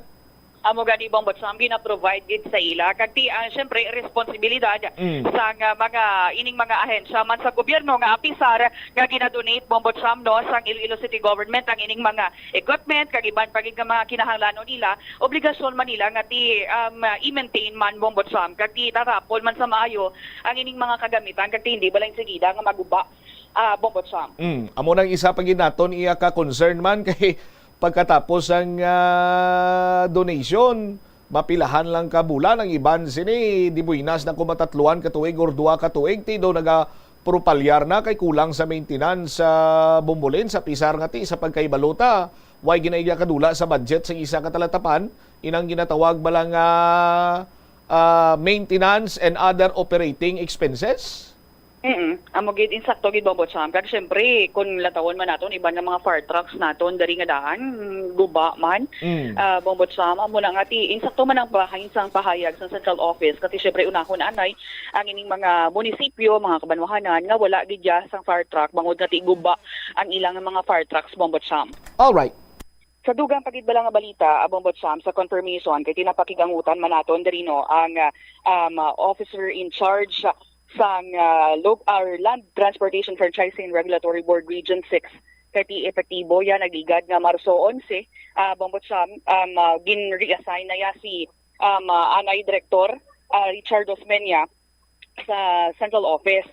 Bombotsham. So bahin ninyo sa pagwaman nga special order number 2024-077 ni Department of Transportation Secretary Jaime Bautista nga ang bag-o nga assignments ni local or ni Land Transportation Franchising Regulatory Board Regional Director Richard Osmeña dito na sa bahin sa Central Office Bombotsham. So ang nagtalos diri sa iya amo si Attorney Salvador Altura Jr. Syempre amo ni siya ang legal officer bala sa LTFRB 6 kati subong siya ning officer in charge sa LTFRB 6 subong Bombotsham. So this is with regards man sa sining mga several changes man sa LTFRB bangod man sa mga controversies sa implementasyon bala sa Public Utility Vehicle Modernization Program rason nga may ara sa mga reassignments kag appointment sa mga bagong officials sa Bombotsham. Yari bala ato pamatian lipot na ang pahayag ni Attorney Salvador Jun Altura ang officer in charge sa LTFRB 6. Ito namon ang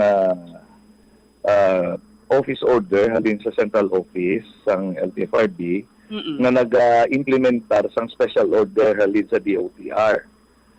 Which in essence, naghambal nga effective March 11 this year and for a period of 1 year thereafter unless sooner terminated or cancelled or superseded, si R.D. Osmeña is being reassigned sa central office, the office of the chairman to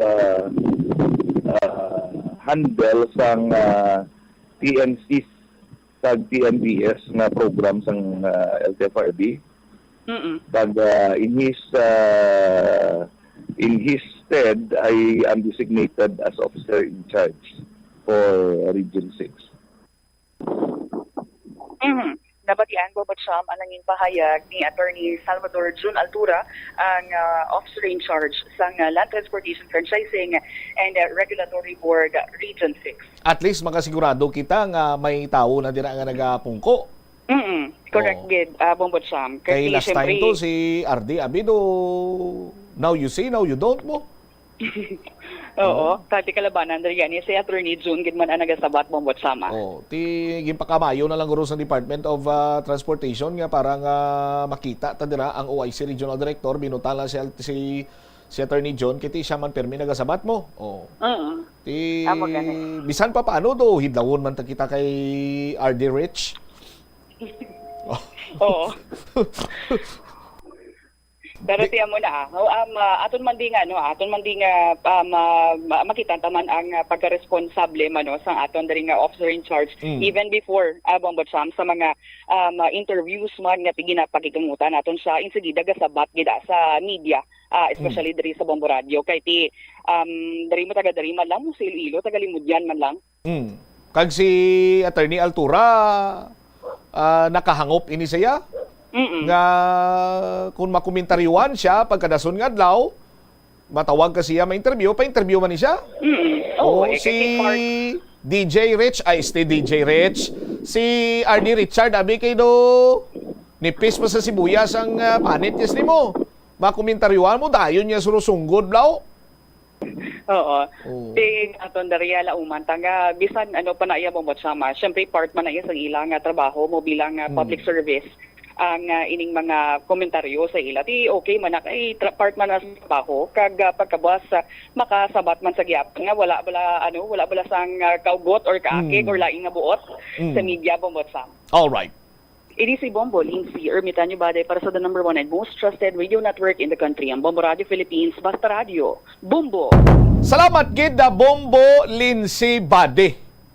Ti naturalmente lang na kung nagauyat ikaw sang isa iya ka departamento kung ahinsya sang gobyerno, ikaw dira ang head, subject ikaw sa constructive or objective criticism sa aton sini nga mga kabumbo. Kay Hindi lang man na iya ang nagakriticize sa imo, among nakakita. Naghalin ina sa mga pumuluyo nga imo sini nga ginaserbisyuan kag sila mismo napigaduan sa imo sini nga serbisyo or pagtungod sa imo sini nga katungdanan. Kag diri sa Bombo Radio ti way man kita diri nagapamersonal. Ang aton lang man sina diri banwa kun ano ang mga diferensya sang isa iya ka head of office. Iginakomentaryuhan naton kag luyan naton nga makorek ina sa aton sini makabumbo. So ang iban sini nga mga head of office nga nakaintsindi, nakahangop, kag ginaako nila nga ti may kakulangan gid man ako siguro nga nahimo ti after sang mga komentaryo dira pagkadason sini nga mga adlaw or whenever iya nga kinanglanon sang iya sini nga statement, ti duay lang sa may natabo kay nahangpan nila mo nga kabahin ina ila sang iya sini nga trabaho, sang ila sini iya nga responsibilidad. No? Public accountability sa aton sini nga mga kasimanwa. Ti pero anong hindi naton malipatan iya nga sa pamunuan ni Director Richard Osmeñao. No? Sadtong tsimpo iya may kantanan sa Public Utility Vehicle Modernization Program, may mga issues. May mga issues man regarding sa sining ayuda para sa mga driver. Ti ginatawag nato ng iya sining atensyon. No. Pero hindi ko iya malipatan sa statement ni R.D. Osmeña, no? Ngati sinya si Bombotsam na lang na masabat kay dobalaan niya man tanan-tanan. Oh, di kung balaan ko tanan-tanan direktor, di na ko magtawag si mo Di ba? Hindi na ang Bombo Radio mag-follow up, magpadulong dira si mo sini nga talatapan agud nga kuan ikaw sang imo sini nga version kay ti sa imo sini nga apprehension ya nabalaan na nakon lang tanan. No? So hindi dapat mamusina, hindi dapat nga mangin balat sibuyas ang aton sining mga head of offices or head of office. No? It's a matter of accepting nga may kakulangan ikaw kag nakit-an ina sang bilog sini iyang publiko nga ginapangalagaran nimo. Oh. Sa aton sini nga mga tagpalamati. Ti naglabot man niya sa punto nga gintukso naton ang pagbaligya iya sang tawag sa ni isang sinamak. Oh. Ti kay makabig naton nga daw wala man niya inappropriate kag way nagakadapat bilang isa ka regional director mamligya kay mo yung sinama. Di ba? Tapos ibutang mo pa dahil mo tsuras sa sinama. Oh? Sa aton sini magkabumbo. Nagalain man ang buot sang pumuluyo kay active ikaw sa mga patiro-tiro, julo jet ski sa imo sini iyang resort nila sa may probinsya sa Gimaras.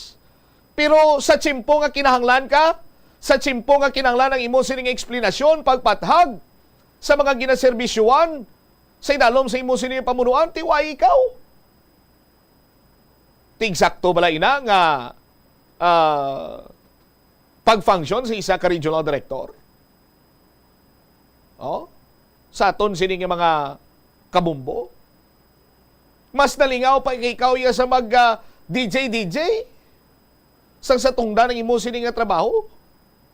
So mga punto lamang ina nga gina-raise sa aton sini nga mga kabombo nga mas pasulabihon mo ang imo katungdanan bilang regional director. Hindi ka na gani makita sa talatapan mo na sa LTFRB sa ikaw ang regional director, pero masami makita ikaw imo as firing range. Masami makita ikaw iya naga julo jet ski, no? Jet ski lang, para do social lang pamatianaw. No? Tapos, active ikaw ya sa DJ kag party. Amo na lang punto, taxpayer nga pamangkot. Nga ginsulduan sa namon nga mag tiro-tiro lang, nga magjulo jet ski, nga mag dulo DJ dira. Why ginaswelduan sa taxpayer para iya nga mag-akto bilang regional director. Oh. Di never man kita iya nagdala sa mga personal diri iya nga mga pagpangatake sa kay RD Osmeña. Oh. Nakabati ka mo bala di nga gin-atake ta sa personal kay Wayman? Tanan-tanan iya naangot sa iya sining obligasyon as regional director kag mga extracurricular activities niya, of which nga gina-minimize siya kunta ni ina kag mas tutukan ang iya sining nga trabaho as the regional director of Land Transportation Franchising and Regulatory Board. Kay kung ginatungdan lang na iya ni Arde ang iyang katungdanan as regional director, sa aton sini makabumbo, kag low profile ang paglibod niya sang sinamak. Oh. Kag ati, weekends lang siya makita, abi or may special occasion sa mga patiro-tiro na sa aton sini makabumbo. Kag during weekend or special occasions manabi, makita siya nga naga-julo jet ski, naga-DJ sa mga club. Why tan isang question dira? Galing kita mo na blang hambal sa mga taxpayer, mas napasulabi nyo pa extracurricular activities sangsa pag-perform bilang regional director. Oh. So siguro sa next assignment ni RD Osmeña, base kon na makaplo paminsan na siya nga mas tutukan kung ano yung trabaho ko, kag last, no? Pinaka-last na sa mga priorities ko, inang mga extracurricular activities ko. O, kabay pa mo sinatani, hatagan man sa hustisya ang mga taxpayer, no? Sa pag-akto sang nagakaigo man sa bahin sang aton sini nga mga head of offices. O, pero sa gyapon, good luck sa kay RD Osmeña sa kung ano man ang mga next assignments niya. Kag base sa next assignment ni RD Osmeña, mas mangin epektibo siya kag dira ta na makita, no? Ang ginatawag sini nila nga tatak Osmeña nga brand of service. 24 minutos na nakaligad sa takna sini nga launa sa aton sini nga pagpanumbalik ka banwa dugang nga mga balita kag impormasyon. Ang Philippine National Police panugutan kuno mga sibilyan nga makaangkon sang semi-automatic rifle. Oh, sa aton sini nga mga kabumbo.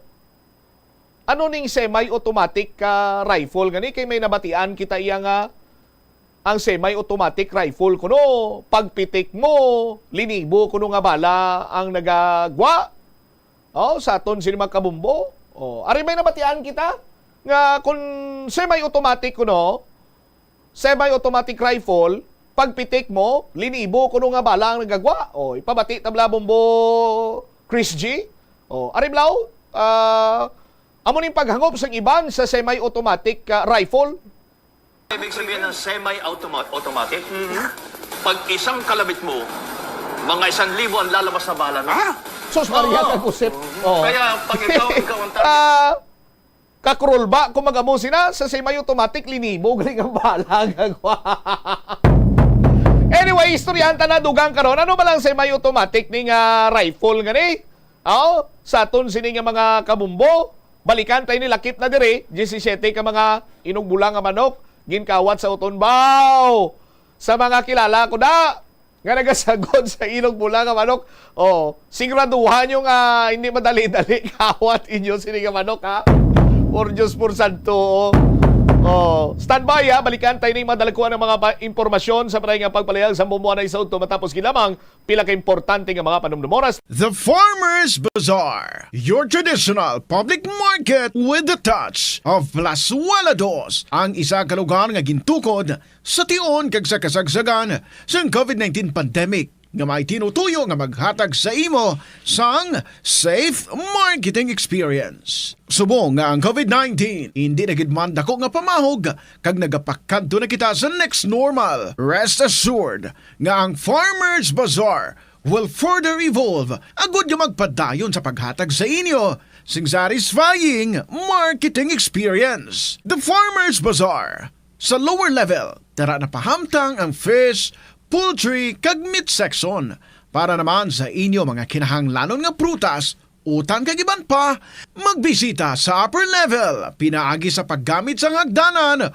o kung sa pagkadto direkta sa parking lot. The Farmers Bazaar, your traditional public market with a touch of Plazuela Dos. Plazuela de Iloilo Billboard of Activities for March 10 to 16, 2024. Sa Marso 15, Biyernes, ang Rock Station Band is set to entertain you sa sulod sang 2 ka oras sa Thank God It's Payday, Manginino, sumugod alas 6:30 sa gabi. Sa Sabado, ang Retro Band ang napunan sang excitement agud ipasundayag ang ila great selection of old songs sa mga adlaw sa concert at the Plaza, kicking off at 6 p.m. sa Marso 16. Sa diyon sa musical show, napulo ka mga matahong nga Plazuela de Iloilo Mags kang iban pa ay igaparafol sa mga suki sang Plazuela de Iloilo. Sa Marso 17, Domingo, imbitadong tanan nga mangin kabahin sang Eucharistic celebration nga paghiwaton sa Latolda sa mga adlaw alas 11 sang aga. Sa diyon sang misa, ipangamuyo naton sa Ginoo nga ang season of Lent ang magaserbe nga pamaagi agud kita maghinulsol, magpati kag magpangabuhi sa pulong sang Dios. Plazuela de Iloilo, we remain to be one with you in a common hope for a better community and a progressive country in 2024. Madamo sang balatian ang mahimo nga maangkon bangod sa El Nino season. Gani pahanumdum sa publiko nga maghimo sang precautionary measures bangod sa tuman nga init. Kagkakulang sang tubig ang posible kabangdanan sa mga balatian, kaangay sang asthma, cholera, dengue, diarrhea, fatigue, food poisoning, heat cramp, heat stroke, sunburn, typhoid fever, kag iban pa nga balatian mangod sa pagkonsumo sang pagkaon nga apektado sang red tide. Isa man sa madata subong El Nino, amo ang dengue, kagagud balikawan, i-obserbar ang 5S strategy, kaangay isang search and destroy mosquito breeding sites, self-protection, kaangay isang paggamit sang insect repellents, seek early consultation sa pinakamalapit nga healthcare facility, support fogging, spraying, kag misting sa mga hotspot areas, kag sustain hydration. Ini nga pahanumdom ang ginadulong sa imo sang the #1 and most trusted radio network in the country, Bombo Radio Philippines. Basta Radio Bombo! Sa kasakuon sa mga ginikanan subong, tumalagsahon na lang kamo nagaupod bisan magkaon. Apang bisan anuman kuntani nga kasakuon sang miyembro sang pamilya, hatagi gid sang oras nga kamo makaupdanay sa kalan-an o kon makalagaw kun wala sang trabaho. Kung nagaplano sa aktibidad agod nga maka-enjoy upod ang imong pamilya, tandaan nga ang focus nyo amo ang pag-spend sang inyo oras nga updanay kag wala dapat sang iban nga mga bagay nga ginapaminsar kaangay sang trabaho o kon homework. Molo Plaza ang central landmark sang Molo. Diri mo makita ang madamo nga mga iconic tourist spots sang syudad. Lakip na ang Molo Church kag Molo Mansion. Ang nasamit nga distrito ang birthplace sang Pansit Molo. Kilala man ang Molo Church o ang St. Anne Parish Church bilang feminist church. Bangod sa duwa ka mga raya sang 16 ka mga female saints nga nakalinya sa tagsa kakilid sang altar. Sang tuig 1886, ginbisita ni Dr. Jose Rizal ang Molo Church bangod sa biblical painting sini kag nagserbe pa nga evacuation center sang World War II. Magpabilin nga safe kag healthy sa panahon sang El Nino. Magkinot sang tubig kagamiton ini sa insakto. Takluban ang mga gintipon nga tubig agud hindi pagpangitlugan sang lamok. Likawan ang pagbulad sa init o kung magamit sang sunblock kag magdala sang payong. Magsuksok sang komportable nga bayo. Kag mag-inom sang 8-12 ka baso sang tubig adlaw-adlaw agud malikawan ang heat stroke kag exhaustion. Ini nga pahanumdom ang ginadulong sa imo sang the #1 and most trusted radio network in the country, Bombo Radio Philippines. Basta Radio Bombo! Ang cabbage o repolyo masaming nga panakot sa aton mga linuto. Suno kay Vanessa Voltolina. Ang cabbage isa ka excellent source ng vitamin C nga importante para sa pag-maintain sang strong immune system. Ang glutamine isa ka amino acid sa cabbage, isa ka makusog nga anti-inflammatory agent nga nagabulig sa pagbuhin sang joint pain, arthritis kag allergies. Ang cabbage naga-contain sang vitamin K kag antioxidant nga anthocyanin nga naga-boost sang mental function kag concentration. Tanan kita mayara sang mabulig agud pakibatuan ang climate change. Magamit sang bag nga pwede magamit sang liwat-liwat agud mabuhinan ang plastic bag nga ginahaboy. Bangod ini nagatugas ang greenhouse gases. Ikaduha, hindi masumi magamit sang computer. Kung 4 ka oras lamang sa isa ka adlaw ang imo nga paggamit sang computer, makabuhing ka na sang carbon dioxide emission nga 83%. Ikatatlo, kung malapit man lang imo nga kaladuan, mas maayo nga maglakat o kung magsakay na lang sa bike. Magluwas sa makakinot ka na, mabuginan pang polusyon nga nagatugas ang climate change. Magtipid sa paggamit sang kuryente, pinaagi sa mga masunod. Maggamit sa mga energy efficient nga bumbilya, kaangay sang compact fluorescent bulbs ukon LED lights, imbis nga incandescent bulbs. Patsyo ng mga suga nga wala ginagamit. Tingbon ang mga bayo sa pagpamlansya. Himuon ang pagpamlansya isa lamang kabes sa isa ka semana. Buksan ang inyo bintana agud makasunod ang preska nga hangin kag silak sang adlaw sa sulod sang balay agud malimitahan ang paggamit sang electric fan kag suga. Ang El Nino, ang natural nga nagakatabo sa bilog nga kalibutan, sa diin may eksperyensyahan ang pagtaas ng temperatura. May yara man inisang dala nga ulan, apang tuman kagamay, kag malaka gid lamang kun ipaanggid sa malawig nga tiyempo sang tag-ilinit kag drought season. Nagatuga inisang problema sa patubig sa mga talamnan, kag kahalitan sa mga pananom, bangod sa tuman nga init sang panahon. Bangod sa kakulang sang patubig, mas mabatyagan ang pagnubo sang ani sa mga tanom nga nagakinahanglan sang ulan ukon tubig. Sa sini nga mga lugar, ginaengganyo ang mga mangunguma nga magtanom sa mga alternatibo nga produkto kaangay sang mais, upland rice, utan o kon legumes. Ini nga pahanumdom ang ginadulong sa imo sang the #1 and most trusted radio network in the country, Bombo Radio Philippines. Basta Radio! Bombo! Hindi malikawan nga ginapangita gid sang isa ka tawo ang foot massage. Magluwas nga manami ini sa pamatyagan. Mayara man ini sa maayo nga benepisyo sa lawas. Sunod kay Dr. Tyler Wheeler, Primary Care Sports Medicine Physician, ang malipot nga foot massage ang makapahagan-hagan sang stress. Ang moderate pressure massage ang safe para sa mga kalabanan nga tawo ilabi na ang may mga kondisyon kaangay sang arthritis kag long-term pain. Mahimo man nga mag-seek sang professional massage therapist para sa imo nga relaxing foot massage. Kung ikaw isa ka chess lover, yaring pila ka brain benefit sa paghampang sini. Kag kung wala ka nagahampang sini, umpisahin na. Sunod sa pagtuon ng paghampang sang chess, makabulig likaw sa Alzheimer's disease. Bangod ang utok nagatrabaho kaangay sang muscle, nagakinahanglan ini sang exercise agud mangin healthy kag malikawan ang injury. Magluwas diri ang paghampang sang chess ang nagapa-improve man sang concentration, memory, creativity, kag problem-solving skills kag napamatud-an man nga nagapaalam. Madamo sa ato ang hindi katulog kung wala sang electric fan. Yaring pila sa hindi manaming nga epekto sa paggamit sang fan kada gabi. Congestion, ang naga-circulate ka hangin halin sa mga fans, ang makapadry sang baba, ilong kag tutunlan.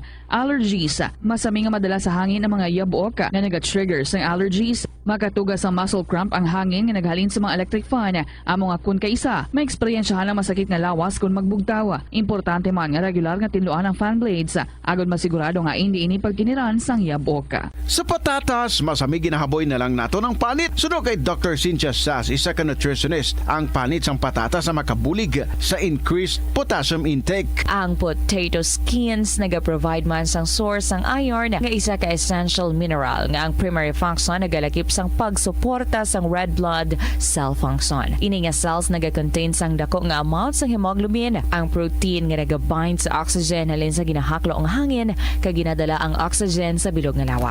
Yari ang mga household level fire safety measures nga dapat tandaan agud makalikaw sa sunog sa balay. Hindi magbutang o kung magtipon sang flammable substance o kung chemical nga makatugas ang sunog sa kusina o kung sa sulod sang balay. Ipalayo man sa mga kabataan ang pospro kag lighters. Patya ang kalayo kag baga matapos ang pagluto sa kusina. Siguraduhon nga wala nagasungaw kag pirmi limpyuhan ang mga kerosene kag gas stoves. Tandaan, ang paglikaw sa sunog sa sulod sa balay, responsibilidad sang bilog nga pamilya. Padayon nga ginaeksperyensyahan sang Pilipinas ang El Nino phenomenon kag ginalauman nga magalawig pa ini. Gani, agod hindi kita tuman nga maapektuhan, kinahanglan ang mga masunod nga pamaagi. Magkinot sang tubig. Hindi pag-uyangan ang tubig kag sawayon ang mga kabataan nga nagahampang sang tubig. Kung hindi magkinot sang tubig, padayon nga maganubo o kung maubos ang tubig sa mga dam o kung suba. Una sini nga maapektuhan ang mga irigasyon sang talamnan. Magtipon sang tubig. Kung nagagamit ka sang shower sa pagpaligo, mas maayo nga ipaiway anang ini kag magamit lang sang kabo. Ini bangod mas madamo ang makonsumo nga tubig kung nagagamit sang shower. Dapat man nga magamit sang baso kung ikaw ang nagapanipilyo, bangod kun ka isa, ang iban nga tawo nagagamit na lang sang gripo, samtang sige-sige ang patubod sang tubig. Ini nga pahanumdom ang ginadulong sa imo sang the #1 and most trusted radio network in the country, Bombo Radio Philippines. Basta Radio! Bombo! Oras sa Bombo Radio Iloilo, Philippine Standard Time, 36 minutos na nakalingkad sa takna sining alauna. Balik diri sa pagpangalagad sa Bombo Anay sa Udto sa gihapon kaupo nimo Bombo Chama Blanco Hovera. Nangin tupiko man, no? Sang kadamaan ang pagpanugot sa mga sibilyan nga makaangkon sang semi-automatic rifle, no? Sa aton sinikaron niya nga mga kabombo. Ang iban sini nga daw medyo taphaw ang ila sini nga pag-insindi, pagkabati nila nga semi-automatic rifle gaburo. Gabarak serba. Muna sa aton sini mga kabombo. Kita nyo ito gani, isa ito naghahambal nga semi-automatic rifle. Pagkalabit mo, mga 1,000 balang lalabas. Tad siguro, tumba pa yang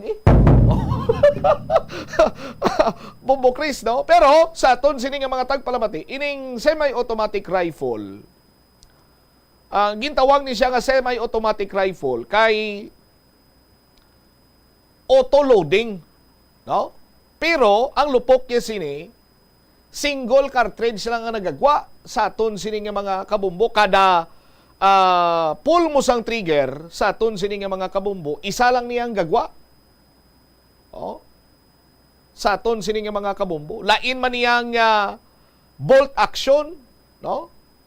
Kay kung maghambal ka nga bolt action rifle, tiyang nagagamit sini sa aton sini nga mga kauturan, kinahanglan niya sini iyang manually nga mag-load sa chamber sa isang kapusil para nga makapalupok siya dayon. Pero sa mga semi-automatic, paglupok sang una nga bala, paggagwa sang cartridge, automatic na nga nag-load siya dayon sa chamber.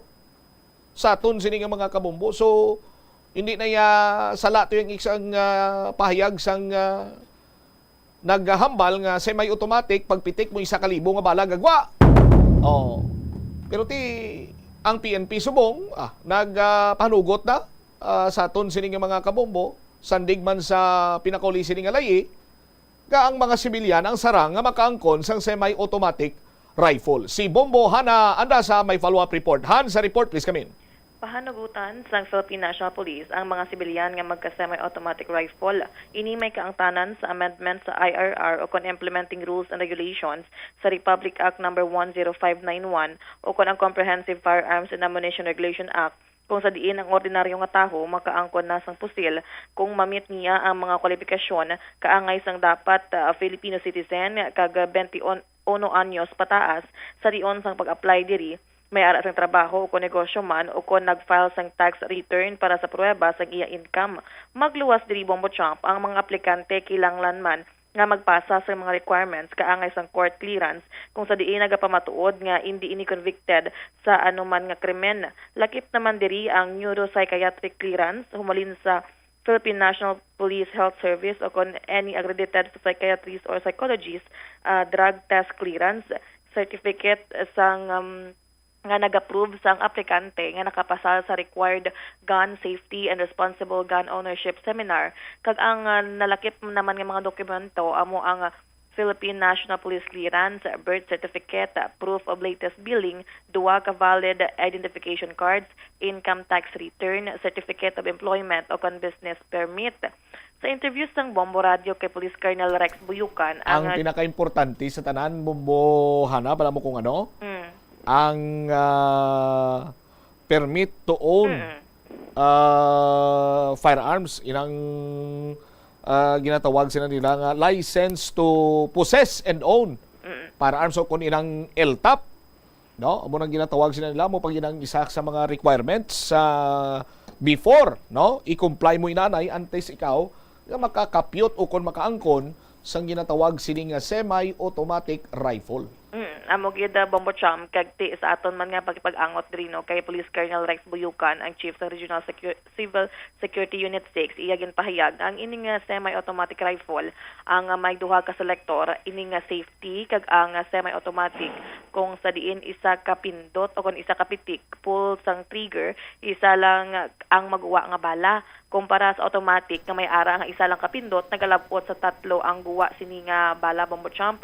So naman kay Buyukan hindi man ini mahulog sa mga sala nga kamot bangod magaagi man ini sa maid-id nga proseso isa makaangkon sang o kun isa maangkon sang isa ka taho kag sa subong nga bulan sang Marso may ara nga na-record man niya ang RCSU 6 sa kabugusan sang Western Visayas nga 31,150 ka mga unregistered nga firearms, 10,396 naman sa license to own and possess firearms nga nag-expire naman kag 3,083 naman ka mga nag-expire nga juridical o kon ining license wala sa mga government units kung o kon mga security agencies.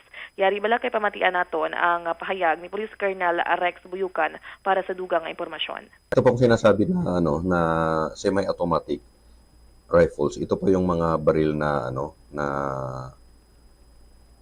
may selector wherein ang selector lang nito ay safety at saka semi-automatic wherein ang mechanism nito isang kalabit, isang putok as compared to the automatic. Yung automatic rifles kasi yun yung mga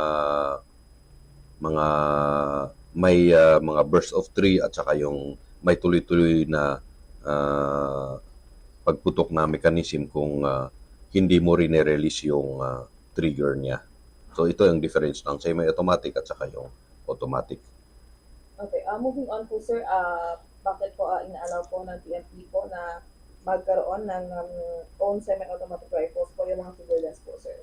Actually, napayagan ito noon pa. Nasuspend lang ito noong yung sinasabi nila nung time ni Duterte nung nagkaroon ng Marawi siege wherein marami kasing mga baril doon na na-discover na napasa sa kamay ng mga Maute group wherein as a precaution siguro nung time ni President Duterte noon, pina-hold niya muna lahat yung mga pag-license ng mga civilian ng mga semi-automatic rifles. Ito pong mga semi-automatic rifles po sir, is it allowed po sir na i-transfer po to another person naman po sir? Kung ma-approve na yung implementation nito, pwede nang mai-transfer yung mga semi-automatic lang. So yung, as you have mentioned po, so yung LTOPF po, sir, ano po yung process and requirements po sa pag-apply po nito, sir? Yung pag-apply ng license to own and possess firearms ay dalawa po yan. Meron po tayong tinatawag na new at saka renewal. Yung sa new application, mas marami pong requirements yun. So, kailangan yung mga ibang valid IDs, definitely mag-undergo ng neuro at saka drug test at saka national police clearances. National police clearance. And then, may mga rin-require kami kung government employee, yung mga attested appointment nila, at saka mga proof of billing wherein nakalagay ang sulat nila, pangalan nila doon sa mga bills, mga billings nila, or they can also provide us the barangay certificate that they are a resident of that barangay. Pero pag renewal ng LTOP ay ang rin-require lang natin dito ay yung drug test, neuro, national police clearance, at saka yung form at saka yung affidavit of undertaking. Nabatian ang pahayag ni Police Colonel Rex Buyukan, ang Chief sa Regional Civil Security Unit 6 sa Bombo Cham. Alright, so klaro adto bumbuhan na nga gin-eksplikar sa aton sini nga mga kabumbo kaya biya sang iban mga baga si may automatic nagabarak bla nga pagpitik mo isa ka pitik, isa pilato, pila ganito bumukres, liwat be, pabati tabi ang kilala ta. Kay kung anong semi automatic to kuno balyabla. Nga pagpitik mo pila ko kalibo to ang nagagwa sini nga araw-araw. Anong semi automatic gani? Alam mo ba ibig sabihin ng semi-automatic? Pag isang kalabit mo, mga 1,000 ang lalabas na bala na. Oo. Ihudi kang garo yung mga 1,000. Tiyatag man to ang baliser Colonel, no? Colonel, General to? Bumuana? Buyo? Yeah, si Police Colonel Rex Buyukan. Buyukan. Bali, Colonel Buyukan, nga ining mga semi-automatic, may aras ang selector nga kung may safety, kag semi-automatic, isa lang kada pitik mo, isa lang gagwa. Unlike iya sa mga automatic or fully automatic, may burst of 3, kag kung ano pagidirang depende sa pag-pull nimo sang trigger. No? Amo na iya sa kadamuon sa pagwa sang bala, pero kung magamba ka nga semi-automatic, isa ka pitik, isa ka libo gagwa, o sa karton siguro basi miya muna, no? Pero bumuana, hindi na iya mong ginatumod nga semi-automatic nga ginapanugutan sa karon nga sarang na maangkon sang isa iya ka civilian. Yes, Mambo Champ, sakto gid na kag ang klasifikasyon man diri nga light weapon nga ang ining mga fully automatic ilyati ma-exclusive lang iniya sa mga law enforcement agencies sa Bombo Champ. All right. Ini si Bombo Hana Joy Mendoza Andasa para sa the number 1 and most trusted radio network in the country, Bombo Radio Philippines. Basta radio, Bombo.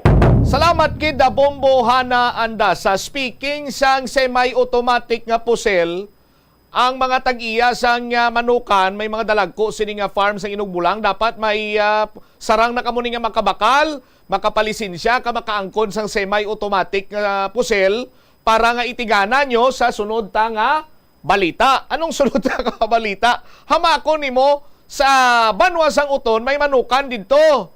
Nga gin kawatan. Ang manukan niya Inugbulang nga manok kinawatan sa DCCT Kabilog. Sus, tiamakon mo sina. Halin sang piso sa guron mo. Hindi ka ni halin sa piso, halin sa ginikanan. No? I-mate mo, tapos maitlog. Yung itlog na, way pagsiguraduhan. Kung may similya na, incubate mo, mabuto, mapiso. Sa guron mo, may bakuna pa. Hasta nga magdalag ko, hasta nga mangin inugbulang, tapos kawaton lang yan sa mga buwisit ganyo. Di dapat kin man makaangkon, no? Sang semi-automatic ang mga tag-iya sang dalag ko sini nga manukan. Semi-automatic nga pusel, no? Para nga paburuin di ko kayo magsulod dira sa inyo. Hindi man no? I-check ta malanay ang balita uy na Bombo. Sol Labinyas kay sus mapurupinot karon para sa naging biktima sa mga kawatan sang manoko. No? Sa Banwa iya sang Uton. Sol, sa report, please come in. Yes, Bombutsam, ano-ano malang adogin takloban sang kalibutan kaya sa subong wala pasing ideya ang Uton Municipal Police Station kung sino ang posible person of interest o kung mga suspect abe sa pagpangawat diri sa 17 ka mga inubulang kuntani nga manok sa may barangay Santa Rita, Uton, Iloilo. Sang natigayon naton nga ma-interview si Police Major Fernand Limbungan, ang officer in charge sa may Uton Municipal Police Station. Posible kuno nadula ining mga manok nga ginuptan sang tag-iya diri nga inugpabulang kani sang gabi bangod nakitaan o kung natalupangdan na lang mga kaagahon na iya sang tag-iya man sang manok diri nga wala nagali ang iya nga mga hinuptan. Suno kay Police Major Limbungan nga wala man sang indikasyon nga para sa abigin kaon sang dalagko nga mga sapat ang mga manok o kung may mga guba abi sa mga kurungan diri o kung tertahan o kung ang lugar mismo nga ginabutang ining mga manok ang natabo lang diri Bombutsam nga nakitaan na lang sang sining amo o kung nagapanag-iya sa mga inugbulang nga manok nga wala o kung mga utod na ang higot bala nga nakabutang diri sa mga ginaplastaran man sang iyang mga manok. Di malas pagidiri Bombutsam kay wala sang closed circuit television sa area kagdi padayon pa nga ginhibalo subong sang Uton Municipal Police Station kundi abi posible nga ang nag-ubra sang amo nga pagpangawat, pero sang mga tinion nga ini gali natabo no, so kay Police Major Limbungan may nagabantay man pero wala kuno nakatalupangod sa amo diri nga pagpangawat kag ti ginapakamaayo na lang hindi diri pag-divulge ang ngalan sang tag-iya sang mga amo nga mga manok diri no, mga inugbulang. Pero sa kabilugan wala pa sang total amount diri si Police Major Limbungan kun bala pila gid man ang balor sang tining 17 tanan ka mga inugbulang nga manok ti ginapanagiyahan sang isa diri ka ano man ang nagapabulang sa mga manok. Kag ti sa dugang bala nga detalye pamatian ta si Police Major Fernand Limbungan. Bali ma'am ang panaysayo nila dira na tabo mo sa barangay sa Santa Rita. Ang panaysayo nila nga may 17 heads sila sang rooster nga nadula nga ginpangutod ang higot. Pero sa amon pagpangano may bantay man da. So ano namon nga verify pa namon kung ano kumatuot pagit pa lang ang ilang nga report no. Ano ni sir, poultry ni siya or ano lang sir ang ila lang gidyado ginaalagaan? Yes ma'am, bali mang panin sa ma'am fighting cock. Fighting cock. Sa din gani sir nga barangay kag sino ang sir nagreklamo? Ma'am hindi lang namo kanay pag-deploy sa ngalan sa reklamo okay kinang under validate pa namon ma'am pero sa diri lang sa barangay sa Tarita. Okay. Pero sir sa inyo sir do ano ka matuod ni sir? I mean ano ginobra niyo subong para ma-validate ang amuning information sir? As I said, ma'am, gina-validate pa namon ma'am sa namon nga intel operatives, ma'am, kung ano manggit, kung may nadula manggit o kung wala, gina-try namon pang ang ilang marubantay, kag nag-report kung ginatulo pa mangkot namon kung ano manggit man sa matuot. Na-verify namon sa other nga mga sources pa, ma'am. Ano kuno oras sir natabo, sir how? So, bali natabo to, mga kwan, ma'am, na-discoveryhan nila aga na, ma'am, so posible natabo gabi. Oh, bali amo ni sir ubos gid tanan or may nabilin pa man? May nabilin pa man, ma'am. Okay. Oh. Wala man sir sang senyales nga do may nagsulod nga sapat or mga amo na or paano sir ang sitwasyon kuno sir sang ilang nga ginapangbutangan sang manok? Bali ginpagutod ko ng higot sang ilang manok. Nabatian diri ang kabahin sang pahayag ni Police Major Fernand Limbungan Bumutsam. So amo na no ang sabahin sang balor sa nasiling ko na depende wala pa man gani kabalo diri si Police Major Limbungan bangod nagadepender man kuno ina sa tag-iya kun bala sikat o kun ano do bala ang hangkila na sa sabungay diri Bumutsam. Why niya sa pahuruang kila ng punto sinadala nga kinawatan sa 17 ka manok o ari bumusol ang video nakuha taman ni sa mga amigo taman nga nagasagod sa manok ipakita tabla amo ni pagkalimpyo sa pagutod sa higot sa manok nga inubulango bumukres liog ko halin sa puno hasta matapos bla ipakita ta ining video araw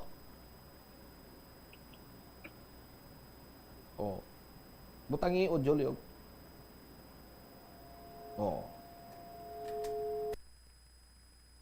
dahil lang gid ipakita ta kag pabati ta kay ang mga nakatukib siniguro ba si mga tawo ni sa farm no mga nagabantay kag nagaalaga ti way gi sila manguna-una sang nadangta na rin pabati tabla pakita ta tod gid ubos tod kutsilyo birado ko urutod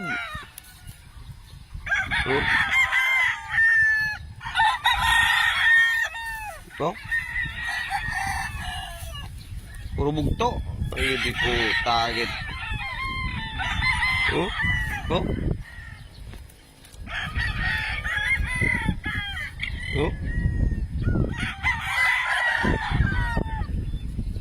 jam uminyat dod man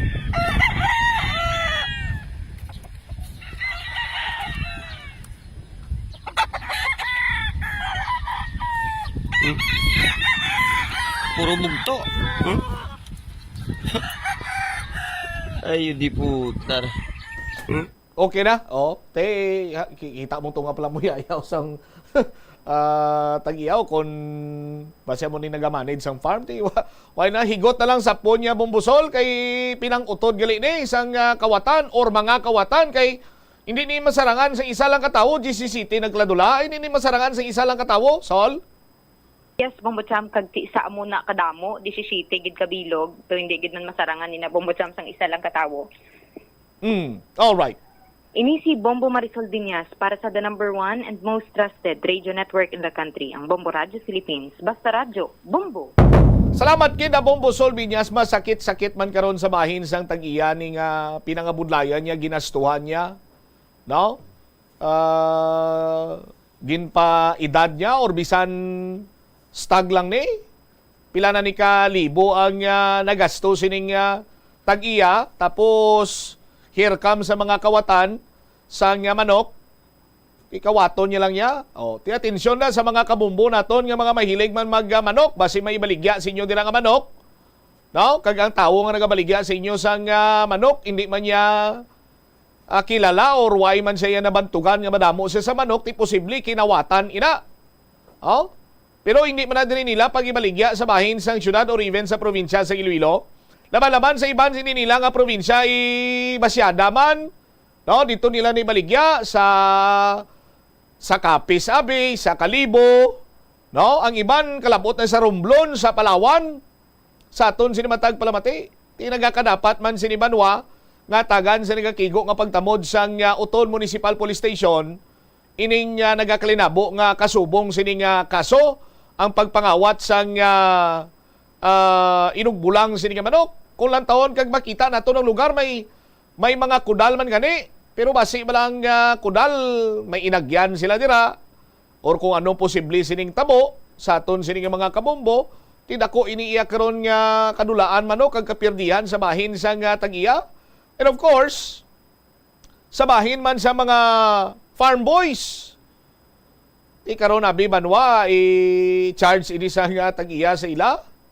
No, sa aton sila makabumbo kay siyempre sila dirang ginasaligan mo. Kung ano ka ganong matabo dira sila ang sukton ti makaluluoy man ini karon. No? Ang mga nagatipan dira sang manok kay kung lang taon naton ini mga kawatan, hindi man ni sila mag-strike kung makita nila nga may tawo. Gabantay man lang ni sila sa mga oportunidad nga katulog abi o ara galyo. Ang inagyan sini nila ginuba ang kudalo. Sa last part sa video naton, may ginguba itong akudal kag dito sila nag-aagi. Sa aton sini nga mga kabumbo, ni laban-laban sini, no, mahamuok ang katulugon sini sang mga tao sa farm.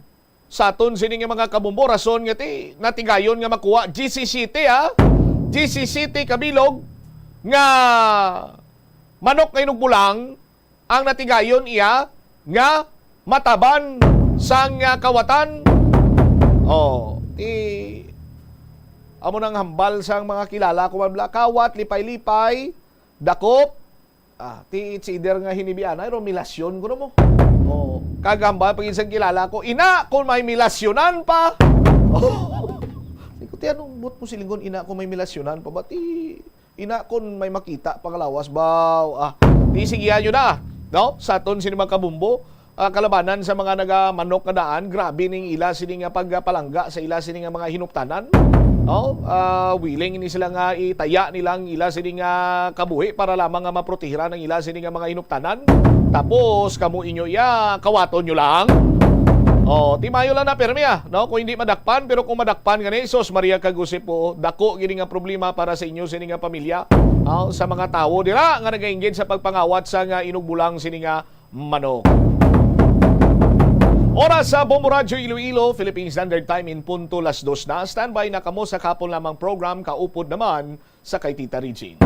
Si Bombo Chama Blanco Vergabilin sa imo sa manay nga hapon. May God bless us all. Para sa the number 1 most trusted radio network in the country, ang Bombo Radio Philippines. Basta Radio, Bombo! The Farmers Bazaar, your traditional public market with the touch of Las Walados, ang isa ka lugar nga gintukod sa tion kag sa kasagsagan sa COVID-19 pandemic nga may tinutuyo nga maghatag sa imo sang safe marketing experience. Subong nga ang COVID-19 hindi na gid man dako nga pamahog kag nagapakadto na kita sa next normal. Rest assured nga ang Farmers Bazaar will further evolve agud nga magpadayon sa paghatag sa inyo sing satisfying marketing experience. The Farmers Bazaar, Sa lower level, tara na pahamtang ang fish, poultry, kag meat section. Para naman sa inyo mga kinahanglanon nga prutas, utang kag iban pa, magbisita sa upper level, pinaagi sa paggamit sa hagdanan o kon sa pagkadto direkta sa parking lot. The Farmers Bazaar, your traditional public market with a touch of Plazuela Dos. Plazuela de Iloilo Billboard of Activities for March 10 to 16, 2024.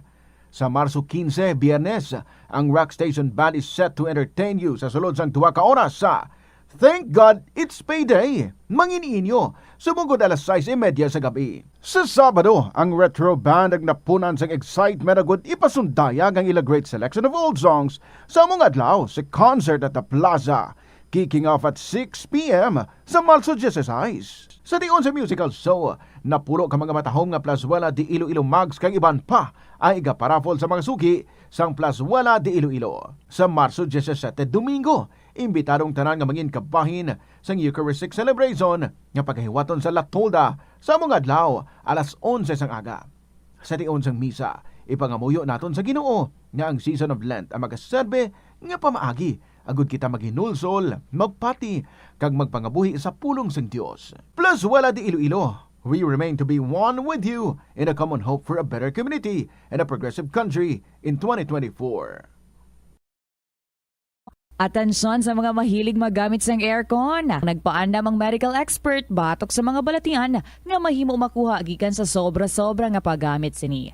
Sino ka Dr. Maria Encarnita Limpin, isa ka experienced healthcare specialist, mas maayo nga tsakyaron nga malimpyo ang hangin nga nagikan sa aircon bangod kun mahigko. Mahimo ini nga magtugas sang impeksyon kag mga balatian kaangay sang pulmonya. Gani hagan-hagan na lang ina bangod bisan makabulig ini sa imo sa maginot nga tiyempo, may risgo man ini sa imo nga ikaayong lawas. Sa pagbugtaw mo sa aga, cold baladayon nga tubig ang imo ginainom?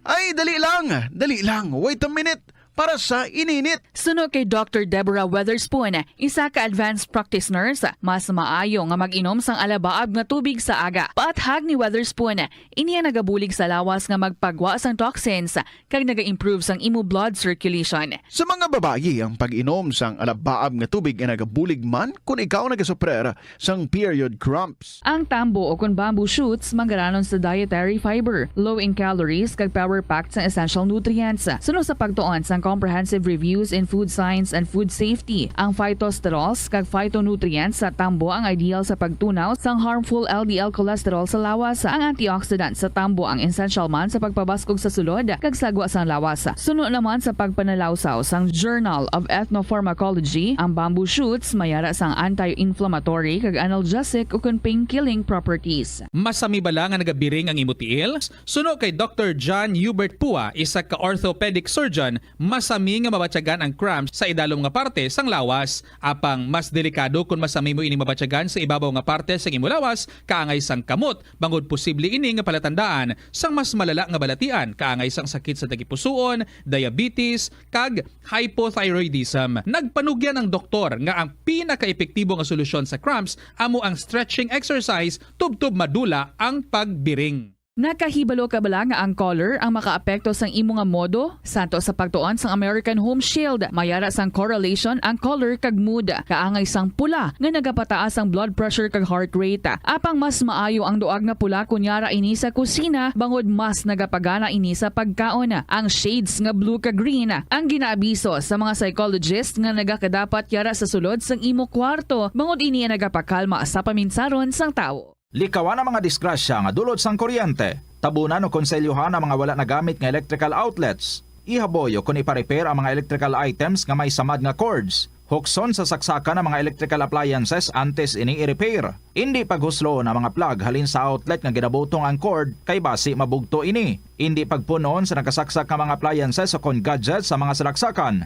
Hindi magtandog sa electrical appliances kung basa ang imo mga kamot. Likawan ang pagsaka o kung pagtandog sa puno o kung sangasang kahoy nga may nagalaylay nga kuryente. Ang kasubo kag depresyon ang hindi pareho nga balatyagon. Ang depresyon ang hindi gulpiyada lang nga nagakatabo sa isa ka tawo. Masami man nga ginakabig sa mga tawo nga depressed ini bangod sa kasubo nga nagakabatyagana. Ang kasubo temporaryo lang nga nagakabatyagan sang tawo kag masami nagadugay sang pilalang kaadlaw. Samtang, magkabig naman nga nag-experience ikaw sang depresyon kung masobre na sa 3 ka bulan nga nagabatyag ikaw sang kasubo. Importante nga mahibaluan ang mga naga-trigger sa nga mga balatyagon, agud nga mahibaluan kung paano ini nga bulngon. Nag-umpisa na ang El Nino phenomenon. Kag bandabo inisang epekto ilabi na sa palibot, kaangay na lang sang pagbago sang kalidad sang tubig. Pagkapatay sa mga isda bangod sa pagbago sang kalidad sang tubig, kag pagtaas sang posibilidad nga magka-red tide. Mas gamay ang isda ang mahimo mahulik bangod posible nga mag-migrate ang mga ini bangod sa pag-init sang tubig kag pagnubo sang tubig sa mga dam nga mahimo mangin rason sang pagnubo sang supply sang tubig. Ini nga pahanumdom ang ginadulong sa imo sang the #1 and most trusted radio network in the country, Bombo Radio Philippines. Basta Radio Bombo! Ang simple nga paghusay sang buhok ang may pila ka maayo nga benepisyo sa lawas. Sunod kay Arthi Ragurama, founder sang Dega Organics nga nagaproduce ng handmade bath kag body products sa New Delhi, India, ang mga tawo nga may dry hair, ang masami hindi mahilig nga maghusay sang buhok bangod sa kahangawa sang hair fall. Apang, ang masami nga paghusay sang buhok ang makabulig sa blood circulation sa aton nga scalp, naga-nourish man ini sang hair roots, naga-promote sang growth, kay nagabulig man agod nga malikawan ang hair loss. Nga ginadubilian ang illegal nga droga. Makamamatay. Ang nagagamit sang shabu posible mapatay tungod sa cardiac arrest o kung hindi gani tungod sa drug overdose. Makaguba sang lawas. Makadulot ini sang pagkaguba sang kidney o kung pag-angkon sang hepatitis. Posible man nga malatnan sang acquired immune deficiency syndrome o kung AIDS. Maglikaw sa illegal nga droga para sa matawhay kag malinong nga komunidad kag pamilya.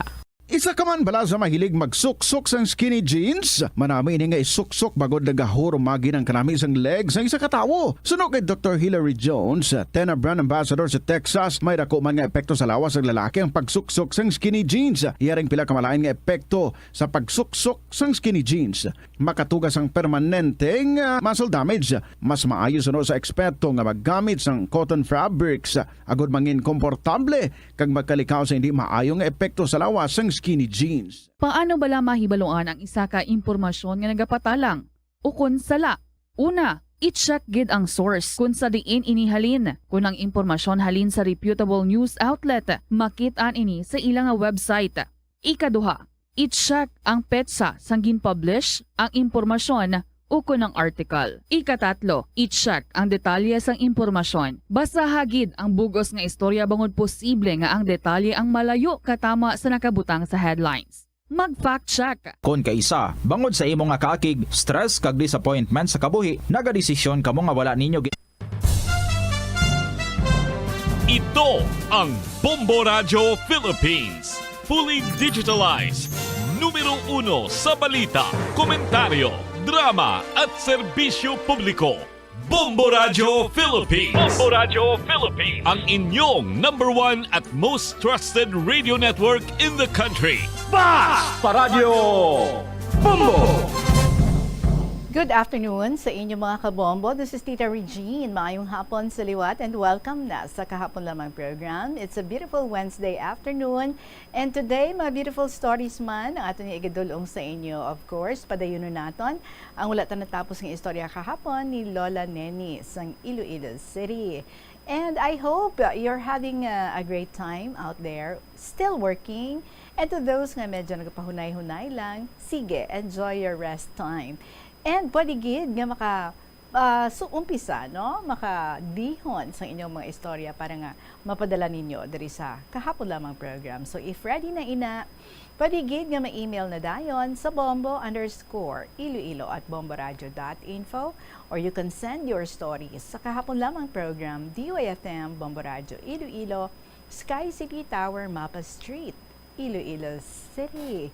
Sa aton dira mga Catholic faithfuls, 2 weeks from now, may ara na kita, no? Mag-celebrate ni kita or mag-observe na kita sa Holy Week. So may mga churches na nga nagapatigayon sa Sacrament of Confession. May mga different schedules. May ara sa Plazuela, may ara sa mga different churches. So please, go out. Let us confess our sins to God para ready kita, no? To journey with Him sa siningan Lenten season. Of course, every Friday, may Via Cruces. Di bala?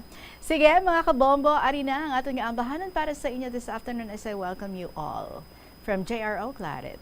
Ngano, mayong hapon.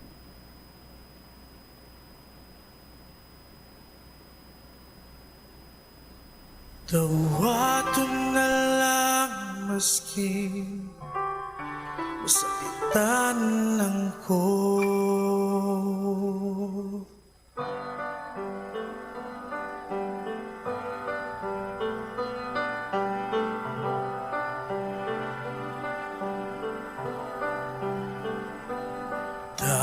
Dawat na lang, ang tuso na lang, tungod kay di na kita. Daw sa bula ang tanan, unsa bagyod ang hinungdan.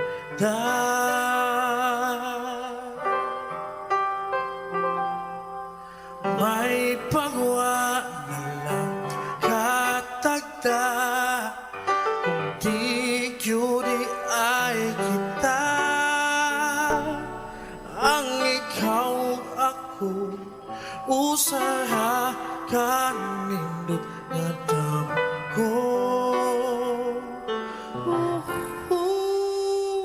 Ngano man nga di, ngano man nga di, ngano man nga di ka panako. Ngano man nga di, ngano man nga di, ngano man nga di ka panako. Dawaton na lang maski sakitan lang ko.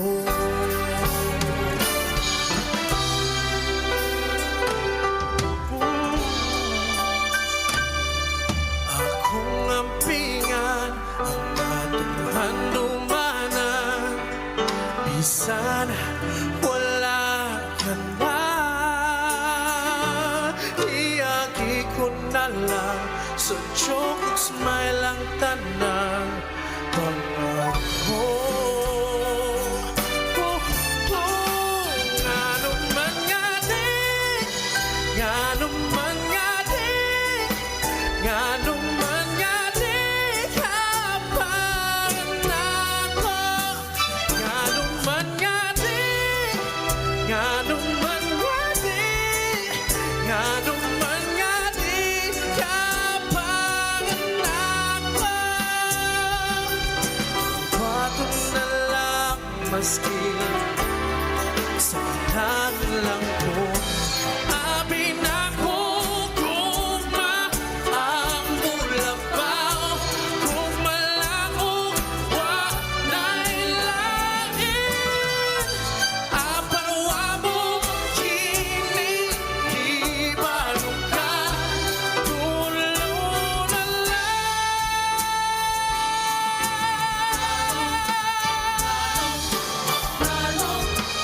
Ngano man nga di, ngano man nga di, ngano man nga di ka panako. Ngano man nga di, ngano man nga di, ngano man nga di ka panako.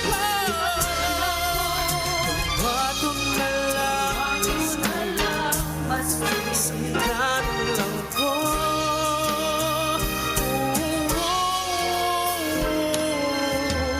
Dawaton na lang maski sakitan lang ko.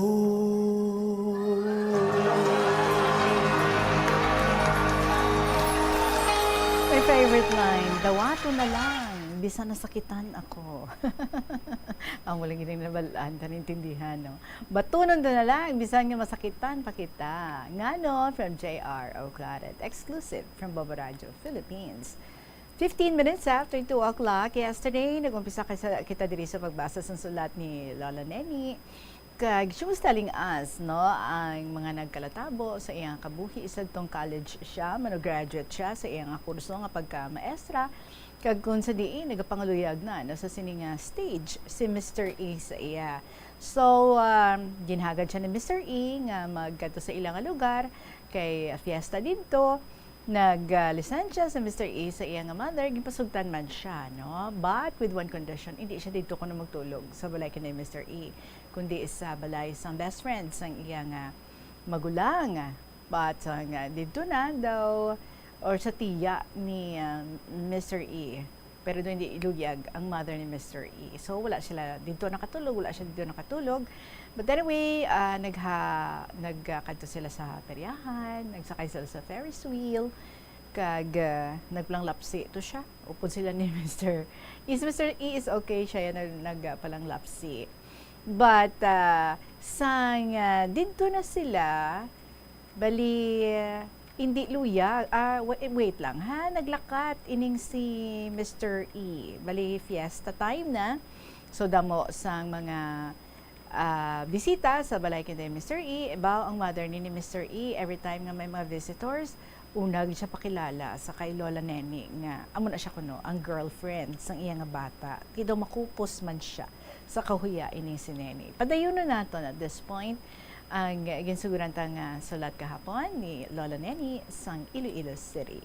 So Tita Regine, sang mandang lunchtime na, naglisensya si Mr. E sa akon, kay ginapasugat siya sang etiya, nga may bisita sila halin sa Negros, nga nag-abot.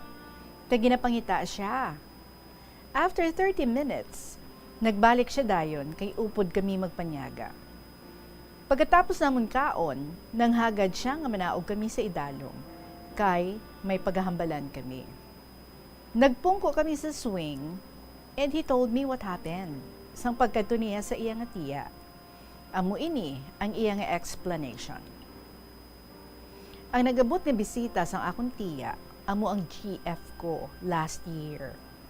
Isa siya ka teacher sa public school sa Bacolod City. Nagkitaay kami sa magbakasyon siya diri sa amon. Amo ini nga girl ang ginasugat ko sa pier every Friday afternoon. Dumduman mo nga sang upod kita sa boarding house, ginasinunlog nila ako nga kung todos ang paporma ko kay masugat ako sa akon nga GF. Pagsaylo ko sa boarding house, twice ko paginsugat siya para sa amon nga usual dating time. Bale, 6 months ang amon nga relationship. One time, nagpanugid siya nga may nagapangaluyag sa iya nga isa ka mekaniko nga may dako nga talyer sa tupad sang ilabalay. Hindi magpati nga may nobyo siya kay wala man sa nagpamasyar sa iya. Nanghagad siya nga mapa-secret marriage kami para hindi na magpangkulit ining tawo. Wala ako magpasugot kay gusto ko patapuson ang akong kurso nga chemical engineering. After that incident, we lost communication with each other. Abi ko naman na siya, hambal ni Mr. E. This time, nag-abot siya, upod ang iya nanay, para mamalayi, kaghambalan ang amon kasal. Ang hambal ko, nga hindi pwede, kay may nobya na ako, kag formal ko ginpakilala kay mama, kay daddy, kag sa akon nga mga siblings. Hindi siya magpati. Ginagda ko sila nga manyapon, para makita kanila. Wala ako magpanyaga sa ila, kag dali-dali ako nga nagpauli. Siling ko kay Mr. E. Basi may mga extra baggages pa ikaw nga wala ma-unload. Kag kung gusto mo, idala na lang ako nga i-unload mo. Tinakpan niya ang akong bakbak ang magsiling. Hindi ka magsiling sina. I'm sincere with my love for you. I love you. I wanted you to be my life partner. Sang gabi, Tita Regine, nagabot ang girl kag iya mother para magpanyapon. Si ma'am pa ang una nga nag-introduce sa akon sa ila. Si ma'am amuning mother ni Mr. E. Nga nobya sang iya bata. Teacher soon to be man siya. Nag-aslom ang guyas ang girl. Pagkatapos ang panyapon, naghinagaray kami nga makadto sa baylihan to witness the coronation of their fiesta queen. Pag-abot namon, nagasinaot dukot na ang bailihan sa dance floor. Nag-first and second dance kami ni Mr. E. Sang mag-ayo ang girl nga ma-last dance sila kay may inughambal siya nga importante. The way I look at it, nagalangot pa ang buot ni girl kay Mr. E. Nagpasugot man ako kag wala sang kaso sa akon. While sa dance floor na sila, may nag-approach ng isa ka gentleman sa akon na kung pwede ko no makabayle sa akon. Nagpamalibad ako pero nagsiling si ma'am nga updan ko siya kay paryente Manila. Madamo siya sang pinamangkot kay ginasabat ko man sang husto. Nakita kami ni Mr. E kag nagadulot ang iya panulok sa akon. Maimon gali siya nga type na tawo. Halinsad to, wala na niya ako ginhalinan sa akon pulungkuan. Sang pagkatapos ang coronation, nag-ayo pagid ang girl nga idulong siya kag iya nanay. Nag-goodbye kiss ang girl kag magsiling, "I'll be waiting for you." Amo ini ang siling ni Mr. E sa akon. Pagkaaga, nagpauli man kami dayon. Si Mr. E nagbalik man sa city kay opening na sang klase. First week of July 1966, na-hire ako nga substitute teacher sa among nga central school for 3 months.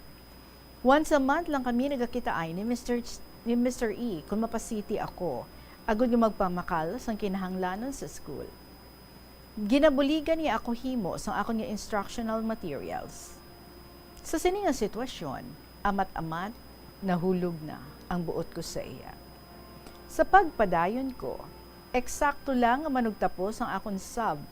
Sa ipatawag ako sa among district supervisor nga may advice na ako for provisional position sa isa ka town sa Northern Iloilo, kag ang assignment amo sa isa ka island. For your eyes only na lang na di Tita Regine ha ang lugar. So ginlahugan ako sa among district supervisor nga kung batunon ko ining assignment, madali ako makapamana sang isa ka piloto. Kaya ang sabat ko nga, "Ti maayo ina, kay makasakay ako sa eroplano." Nagsiling si sir, nga hindi piloto sang eroplano, kundi piloto sang motorboat, nga nagatransport sang pasahero halin sa mainland, pakadto sa island. May option nga gin-offer si sir. If I decide not to accept the assignment, he will give me a 1-year sub position sa central school. Kanugon sa beauty mo dito, ang lahog pa niya sa akon. The truth in the Regine is, wala gid ako idea sa sining lugar. I had only limited social life, kag wala nagapangkadto sa malayo nga lugar para magdayon. Nagpauli ako sa balay kag mag-pack up sang akon nga things. Samtang nga nagasakay ako sa bus, nadumduman ko ang isa ko kabarkada, nga ang papa niya may depo sang isa ka soft drink sa sini nga lugar. May ginarentahan sila nga balay didto. In short, willing ang friend ko nga updan ako kay wala pa man siya sang advice for a teaching position. Masakay kami sa ila trucking para menos gastos. Dito kami mastay sa ginarentahan nga balay sang iya nga father. Ang purpose ko nga matan-aw sang lugar. Pagbalik ko sa amon boarding house, ara na si Mr. E. Ginsugiran ko siya sang akon bag-o nga assignment. Ginsugiran ko man siya sang plano sang namon sang friend ko. Ang reaksyon niya, parehas man kay sir. Siling niya, "Hindi pagbatunang assignment, kay delikado para sa imo. Hindi ka mo maglakat sang friend mo. Kung hindi ka magpati sa akon, mauntat ako sa pag-eskwela, kag updan ka. For the meantime, stay put ka lang anay. Mapauli ako sa amon, kag mamangkot kay mama kung may bakante pa nga posisyon sa ila district. Kag kung may possibility nga masaylo ang imo nga assignment." Ang siling sang iya mama, "Ipa-standby lang si Neni, kag mamangkot ako sa district office kung may bakante. Matimbre lang ako kung may ara." The next morning, sang pag-open ko sang radyo, may breaking news ako nga nabatian sa early morning edition sang Bombo Radyo. May isa ka passenger truck nga nahulog sa Baklayan kag isa kang maestra ang napatay on the spot. Daw linabo sa bato ang natabo, nakapang Jesus ako. The next day, nagtimbre si ma'am nga positive ang natabo. Ang instruction niya, nga hingagawon ko kaduan ang division superintendent kag ayoon ang vacant position and exchange sa advice nga akon ginauyatan. Daw hindi ako magpati nga matabo ini. The whole night, wala ako matulugi sang maayo sa pagpanumdum kung paano ko i-approach si DS or si District Supervisor. The next day, aga pa ako manghimos para makadto sa division office. Naghapit anay ako sa Adoration Chapel sa Haro for guidance. Last ako nga gin-accommodate ni DS kay may conference nga pagatambungan.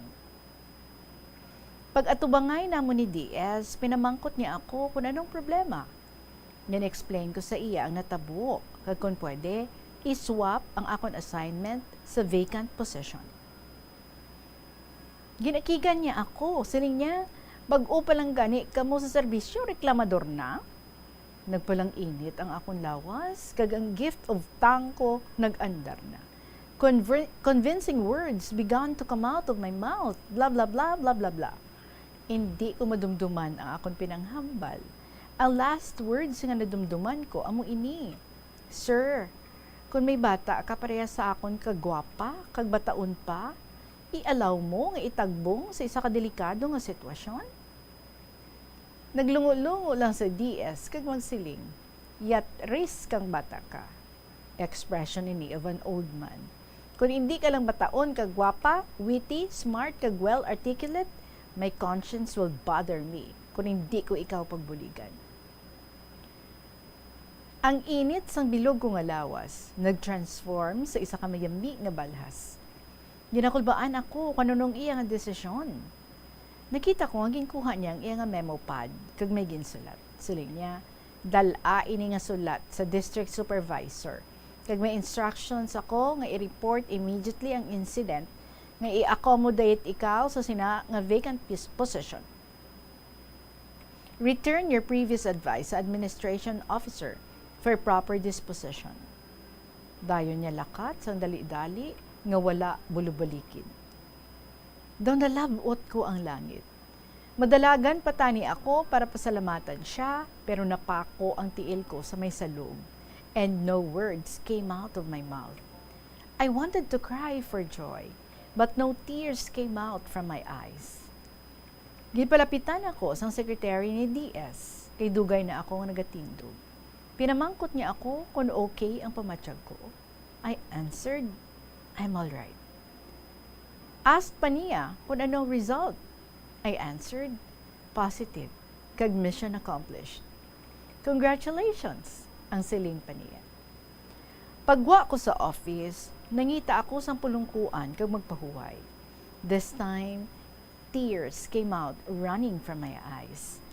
This time, nakahambal na ako. Lord, wala mo gid ako ginpabayan. You guided me to the right path. I love you, Lord. Sa nakamaraswas na ako, I wiped my tears kag dali-dali nagkadto sa office of the administrative officer to surrender my previous advice. Ginakiga naman ako kay duwa ka semana nga gintago ini. Dayon ko ginpakita ang sulat ni DS. Naguntat siya pangakig kag magsiling. Ang lakas mo kay DS, ang bata mo. Dayon niya ako ginpaperma sa logbook. Sa pagpadayon ko in the Regine, dali-dali ako nagsakay sa jeep, pakadto sa paradahan sang truck, pakadto sa akong destination. Eksakto lang ang akong pag-abot, kay manugkadto sa school si ma'am. I told her about what happened. Ginupdan niya ako sa district office, kag natabuan, nga ara na ang district supervisor. I greeted him good afternoon, dala tunghol sang sulat. Nakibot siya kag magsiling. Ang lakas mong bata ka kay DS? Wala pa ma-report ang incident? Kaagad-agad? May replacement dayon. Gintawag niyang assistant principal to make an incident report ASAP. Insigida, ginpa-fill out ako sang Form 212, personal data sheet. Hapon na kag natapos ko accomplish ang form. Mahingagaw tani ako pauli sa city para magkuha sang ako nga credentials. Wala kahibalo ang mga utod ko, kundiin ako nagkadto. Ginhawiran ako ni ma'am nga ma-overnight na lang ako kay delikado ang magbiyahe nga nagainulan. So napabilin ako kay the next day, ma-observe na ako sa intermediate classes. Ginlaban kong akong blouse kay nabasa sang ulan. Maayo lang kay always may balon ako nga underwear sa akong nga bag for emergency use. Pagkatapos namon panyapon, samtang nagasugilanon kami ni ma'am sa sala. May nagpanuktok. Si Mr. Eagerly ang nag-abot. Basa siya sang ulan. Dayon niya ako palapitan, kagin ko si ang akon guya. Siling niya, nagsala-sala ako pangita sa imo. Wala kami dito sa inyo boarding house. Gipamangkot kong imo mga utod, wala man sila makahibalo. Ginkaduan ko ang friend mo, pero wala siya sa balay nila. Abi ko, anay, nagmatumato ka mga duha sa paglakat. Maayo lang kay nakitaay kami sang kasin ko nga si Bebot. Nagsiling siya nga nakita niya ikaw nagsakay sa bus pakadto diri. Nagpauli ako to check kung matuod nga ari ka diri. Pagkaaga, Tita Regine, nagbalik man si Mr. A sa city, kag ako, nag-observe classes sa duha ka subjects. Extended pa sang isa ka week ang pagstay ko sa Central School. The following week, may advice naman ako to attend the ECHO seminar on PE for 1 week. Bale, 2 weeks ako nga nag-report sa Central School. The way I interpreted sa natabo sa akon assigned school, para sa ila ginahimo nga cleansing process. Bago pala napatay ang teacher, kagang iya kalag, nagagala-gala pa sa palibot. Kag isa pa, amo ang paghatag, due respect sa natabo. Naka-attend pa ako sa iya funeral rites, upod sa mga teachers sa district. 3rd week na sadto, sa mag-report ako sa akong designated school. Ginorient ako sa amon head teacher on my duties and responsibilities. Ginpakilala man niya ako sa teaching force. Sang hapon, gin-open ang classroom kay 2 weeks nga wala gin-klasehan. Ang mga pupils, gin-house sa HE kag industrial building. Pagsulod ko sa classroom, may lain nga ambience ako nga nabatyagan. Mayami ang huyop sang hangin. Nagpalang ligbos ang akong nga balahibo. May nakita ako nga parang may mga mata nga nagatulok sa akon. I know she's there. I told her, "Ma'am, don't you worry. I'll take care of your pupils." Dayon kukuha sang balon ko nga holy water kag ginwisik sa palibot sang classroom. Nagsindi ako sang kandila sa one corner of the room. Ginpanghimo sang things niya kag gin-turn over sa iya husband. What I did was a part of the healing process para mangin matawhay ang sulod sang kwarto. From then on, wala na ako sa nabatyagan nga unusual inside the classroom. Diri ko lang anay tapuson ang pag-share sa akong experiences. Sa madason ko nga letter, i-reveal ko on how I and Mr. E were able to survive our relationship due to test of time. Thank you for reading my long letter. More power to your program. Good health and God bless you. Truly yours, Lola Neni of Iloilo City.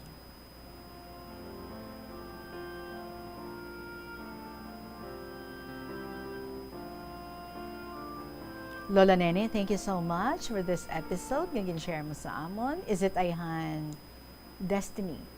That are of all places, dito ikaw matupa sa imong pagsugod sa imong teaching career and not somewhere else. Dito mismo, sa hometown ni Mr. E. We're excited. Ano pagid nga mahitabo ang mag-unfold right before our ears sa imong pagpadayon sa pag-share sa imong istorya diri sa Kahapon Lamang program. So, lato namon nina. Salamat gid. Oras naton. It is now 35 minutes after 2 o'clock. Magapanumbalik kita with another story requested to be read today, March 13, from Bes, sang 4th District. When we return, diri sa Kahapon Lamang program. Mga kabombo nga motorista Yari ang mga pamaagi agud makatipid ka sa gatong. Ipasiguro nga yara permi sa maayong nga kondisyon ang imo salakyan. Check yara ang imo nga goma kag siguraduha nga yara sa husto nga tire pressure. Likawan nga naka-idle ang makina sang imo salakyan bangod nagakonsumo ini sang gatong. Buksi ang bintana sang imo salakyan kag magamit lamang sang aircon kung kinahanglan. Kag pakamaayuha nga mag-commute na lang o kung maglakat-lakat kung malapit man lang ang imo kadtuan.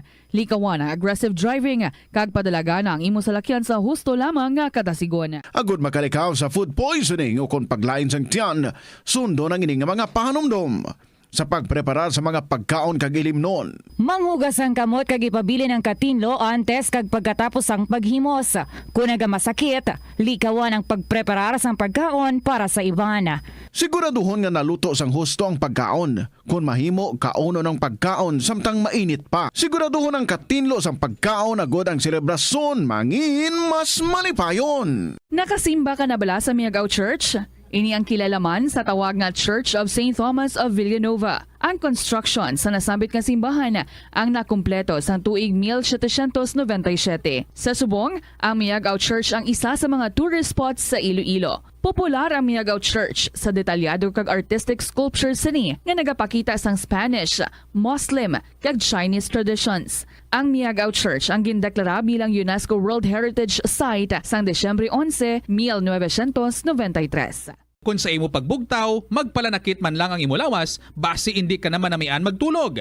May panugyan ang pain medicine specialist nga si George Gergis. Simple lang. Una, maglikaw sa pagkaon nga nagapromote sang inflammation. Piliun mo ang madamo nga utan, prutas, whole grains kag seafood bangod ginapataas sini ang antioxidants nga nagabulig sa pag-reduce sang inflammation. Mag-exercise apang hindi man pagpatamaan. Ang movement nagalubricate sang joints gani nga makalikaw sa pain kag stiffness. Ang cyberbullying among paggamit sang offensive kag masakit nga mga tinaga online na ukon pinaagi sa text. Ang bullying ang nagatuga sang kasubok kag depresyon sa biktima. Magluwas ni, magabatyag siya sang kaakig, pagkadula sang interes sa mga butang nga iya naluyagan kung ikaw ang ginbully.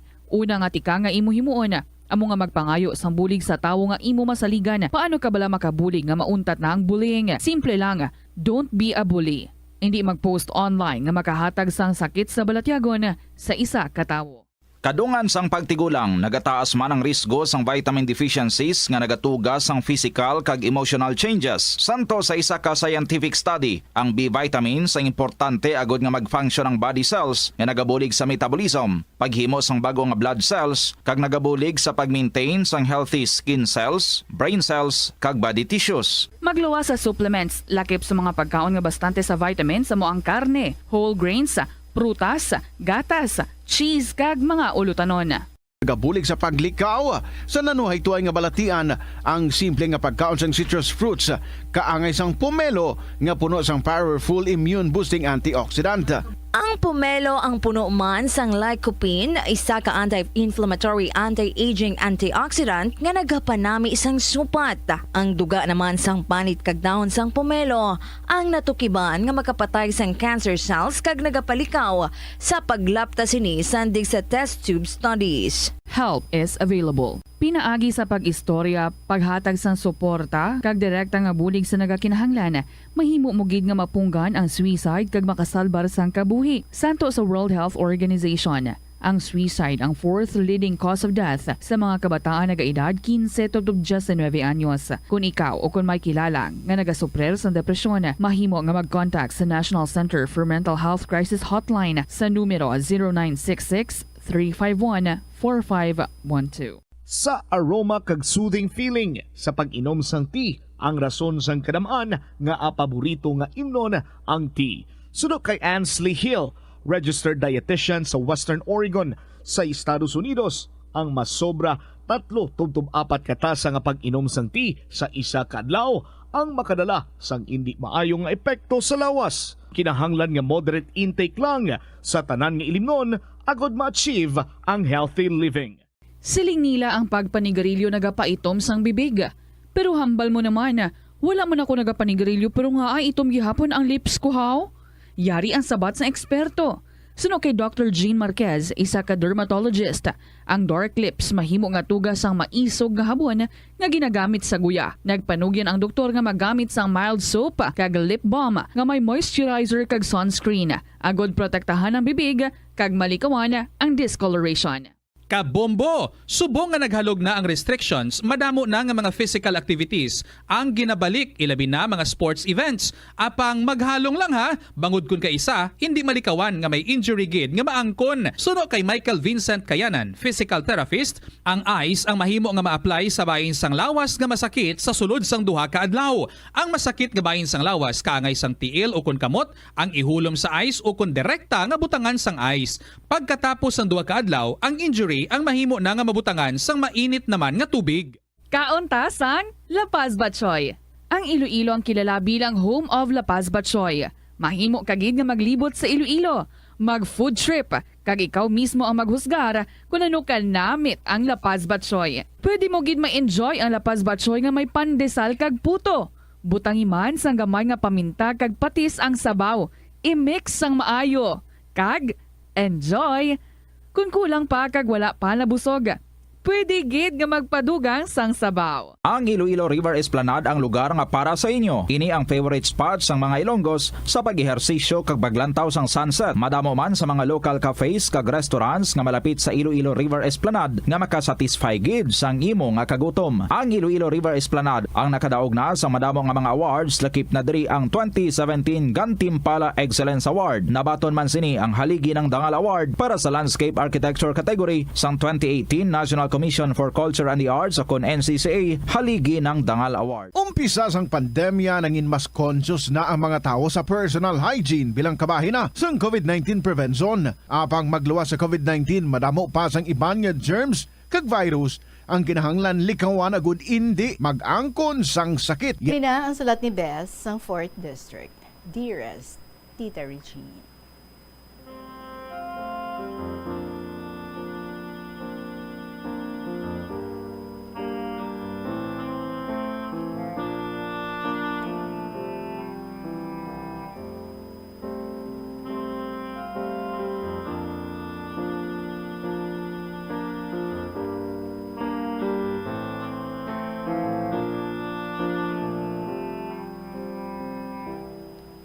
Good afternoon, Tita, and to all KLP lovers and listeners.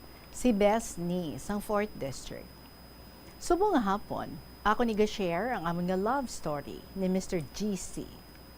Tita, BFF ni kami nga duha sang high school ni Mr. GC. Nagkaklase kami second year and third year high school kag niga-share mga stories nga something funny together with some of our kabarkadas. Sila Les, Neni Isan, kag iba pa namon nga mga kaklase. Sunlugiro ni si Mr. GC, Tita. Agyan, ginsaradhan niya ang classroom. Tiara ako sa sulod, upod amon kaklase nga lalaki nga ginasunlog ya sa akon. Ahay, waayman si Mr. Diga kalimog, kay mahuluyon man. Si Mr. GC, nami iyakadlaw, panunlog sa gwa room. Pinulpog ko ang door, hasta nga ginbuksan niya man. Kisa tita ga batuhay na kami ni Mr. GC chinelas kung mag-gardening, kaysa minya manunlog. Ti ako dati, member kami sang YFC ni Neni Isan, ang Youth for Christ. Kaga-attend kami Sunday nga Jerusalem Mass. Gani kung sunlugon nga ako, ginasabat ko na, mamadre ko ya. Si Mr. GC, may GF na siya. Kagang handler sang anas sulat, amo si Neni Isan. Ako naman, si Bestie Lesko, kay isa lang sila kalugar sang akon nga BF dati. Mga puppy love and crushes, nga part lang sang high school life, tita. Kasadya, kay dati, wala pa mag-uso ang social media. Gani, experience gid ang makabaton love letters, cards, every may special occasion. Time flies, Tita March na 1998, graduation namon. Masadya nga medyo masubo, kay binulagay na kami. Ma-college, iba-iba na ang gusto labuton, picture taking, and paalaman na. Baw, hinagad ako ni Mr. GC mapapicture for souvenir daw.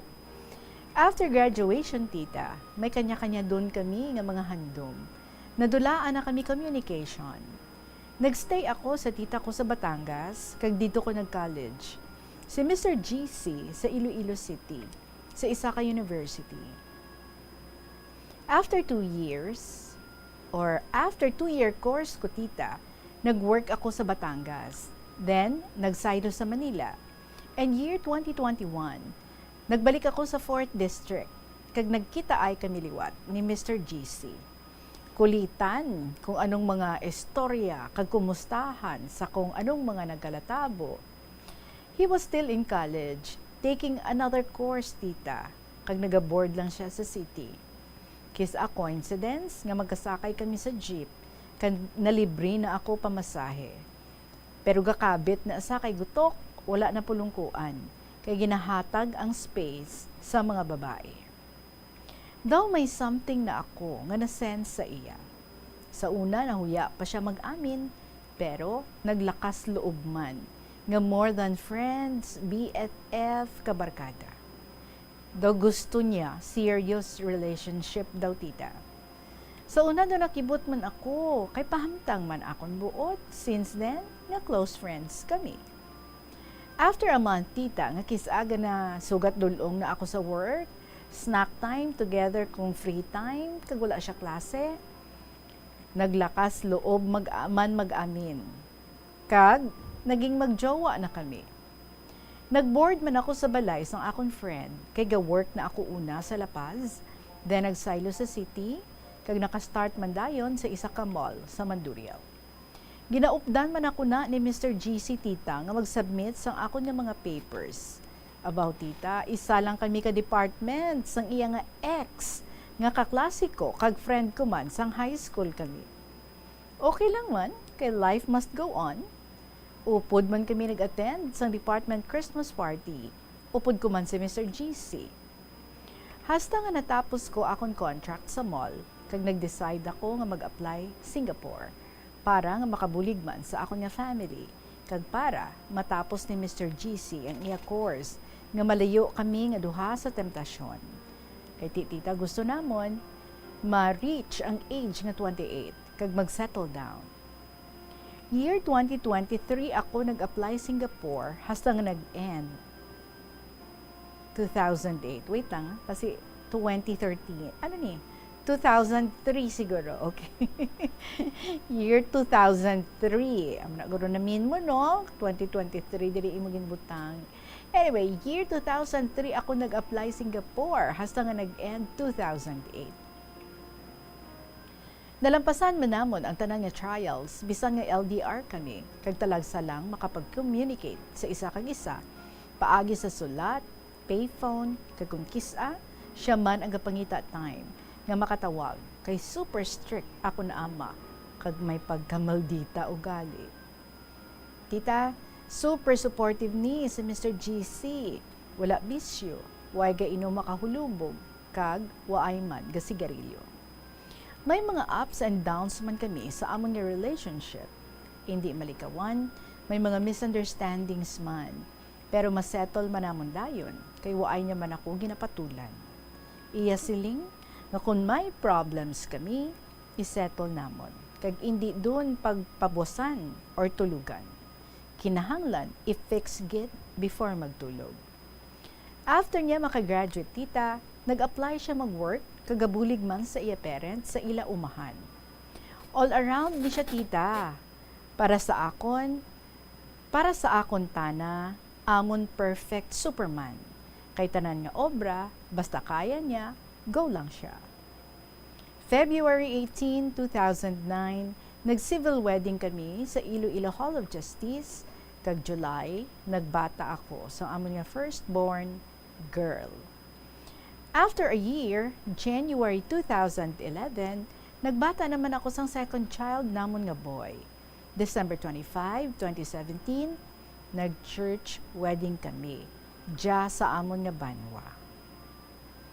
Super memorable, kag dream come true para sa amon tita, ang amon mga handom nga natuman in God's grace.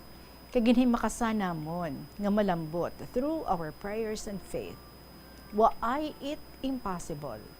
Together with our close relatives and friends, kag sa support kag bulig sang amon family, kami nagapasalamat gid. Sa karon tita, happy living kami upod ang amon duha ka mga bata nga girl and boy nga ara na sila pareho sa junior high school diri sa amon nga banwa. Si Mr. GC, mano 15 years nga regular employee sa isa ka power plant dya sa amon banwa. Ang amon nga dream house, kabay pa nga maamat-amata naman namon para sa amon nga mga bata. Kabay tagaan lang kami ni God sang maayong lawas kag kusog para malambot ang amon mga handom. Ang amon pag-asawahay tita parang LRT. Love, respect, trust sa isa kag isa. So LRT. Love, respect, trust sa isa kag isa para happy lagi. Kisa tita, magsunduganay kami. Ginabalikan man namon amon mga memories nga waay kami nag-expect nga kami gali ang mag-asawahay. Makuon man, anong swerte aton, di gid kita kapakot.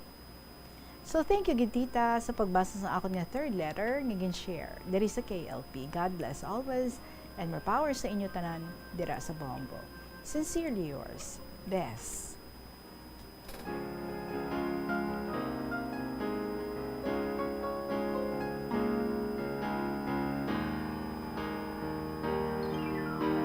Oh, man Bess, no, amugi na ang kapalaran, amugi na ang destiny. Had we known nga ay ang ginagali nga tawo, nga ara naman nga daan di sa aton nga life, no, sang una.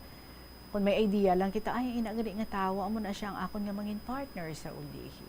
Had we known nga amo sina, no, tani ginamit ta na lang nga daan prior sa pag deepen sa aton nga relationship sa iya, tani ginamit ta na lang nga daan, no, ang aton nga relationship sa iya. As in, ara kita dira sa iya nga build na sa aton nga mga dreams for the future. Bato mo na yung excitement nga part, no? Nga, why kaka-idea kung sino gali ang imo nga mangin future partner. Kag basta na lang nga magabot, yan inabala nga, you work it out together. At diba, may ara gani, no? Bisan lawig na ang ilang relationship, mga tag 10 years, 11 years. Si Katniel, diba, 11 years? Pero look, anong nangyari? Although, di pa kita kabalo, ha? Basi kuhan, o sa mga hopefuls dira, sa mga Katniels. Kita kabalo, ha? Basi magkakabalikan? Well, who knows? May ara naman niya nga, isang linggong pag-ibig, but they dared nga magpakasal and really make it happen. Di may ara nga naging successful, may ara nga wala. But of course, sa aton every decision dira gid naton mahibaluan, no, kung ano gid bala ang mangin resulta sa aton nga mga major decisions sa aton nga kabuhi. But of course, we learn nga it takes two to tango, and for the marriage to work, for the relationship to work, it has to be a love triangle, you and your partner and God. Amo gina ang pinaka-most effective, amo gina ang pinaka-strongest nga relationship. So, let's all make it happen. Sa mga nagapangita pa lang dira, ay, wai mo, no? Gambal kang, ay, wai na niya guro yan, wai na tsansa, tapos na ko sa kalendaryo. Malay mo, boss, maabot siya. Di ka lang kabalo. Anyway, thank you so much sa imo best. Regards and good luck sa inyong marriage. Regards sa family mo dira, sa kay Mr. GC. Kasi imo man nga mga kabataan. Thank you so much again for sharing your story. Sulat-sulat lang. Diri sa KLP. Magapanumbalik ang kahapon lamang program with Tita Regine. Pagkatapos lang sa pila ka mga importante nga mga pahibalo. Yari ang masunod nga mga energy safety tips agud mangin safe ang tanan. Sa tion sang bagyo, kung may anunsyo na nga storm warning, mag-charge na sa mga cellphone, emergency light, kagiban pa nga mga device, bangod mahimo nga madula ang kuryente. Likawan ang paggamit sa mga appliances kung may bagyo. Sa pagpamati sang balita, mas maayo nga magamit sang battery nga radio. Kung ginalauman ang pagbaha sa inyong nga lugar, mas maayo nga i-off gilayon ang main switch kag circuit breaker. Agud malikawan ang disgrasya kag pagkaguba sini. Pila ng imo edad? May savings ka na bala? Ang iban sa aton nagakabudlayan magkinot o kung mag-save sang kwarta. Apang paano bala iniumpisahan?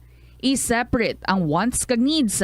Pamangkuton ang kaugalingon kung bala kinahanglanon gid ang imo nga baklon. Kung ginakulang ka na sang kwarta, hindi ini dapat pagastuhon sa butang nga hindi man lang importante. Kung hindi ka gid makakinot, mas maayo nga buhinan mo ang imo expenses. Mag-set sang goal. Umpisahi ang pagpanumdum kung para sa diin o kung para sa ano ikaw nagakinot. Hindi lamang sa jeans o kung tugas ang katigulangon ang rason sa hair loss o kung pagkaunot sang buhok.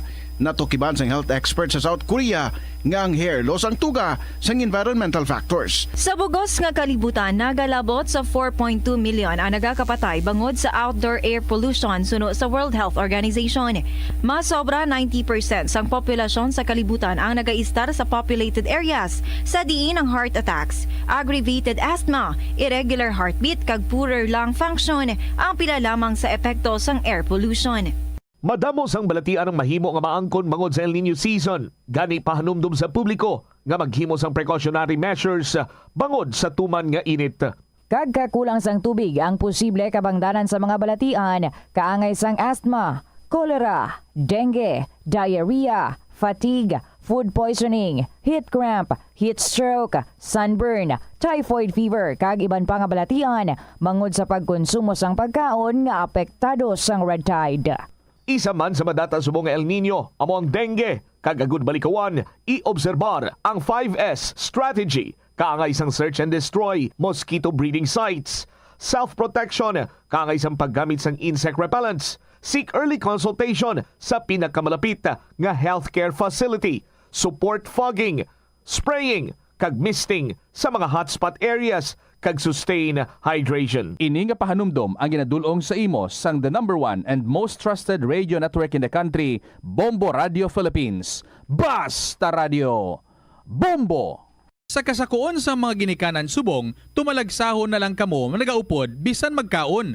Apang bisan anuman kun tani nga kasakuon sang miyembro sang pamilya, hatagi gid sang oras nga kamo makaupdanay sa kalan-an o kun makalagaw kun wala sang trabaho. Kung nagaplano sa aktibidad agod nga maka-enjoy upod ang imo nga pamilya, tandaan nga ang focus nyo amo ang pag-spend sang inyo oras nga updanay kag wala dapat sang iban nga mga bagay nga ginapaminsar kaangay sang trabaho o kun homework. Molo Plaza ang central landmark sang Molo. Diri mo makita ang madamo nga mga iconic tourist spots sang syudad, lakip na ang Molo Church kag Molo Mansion. Ang nasamit nga distrito ang birthplace sang Pansit Molo. Kilala man ang Molo Church o ang St. Anne Parish Church bilang feminist church bangod sa duwa ka mga raya sang 16 ka mga female saints nga nakalinya sa tagsa kakilid sang altar. Sang tuig 1886, ginbisita ni Dr. Jose Rizal ang Molo Church bangod sa biblical painting sini kag nagserbe pa nga evacuation center sang World War II. Magpabilin nga safe kag healthy sa panahon sang El Nino.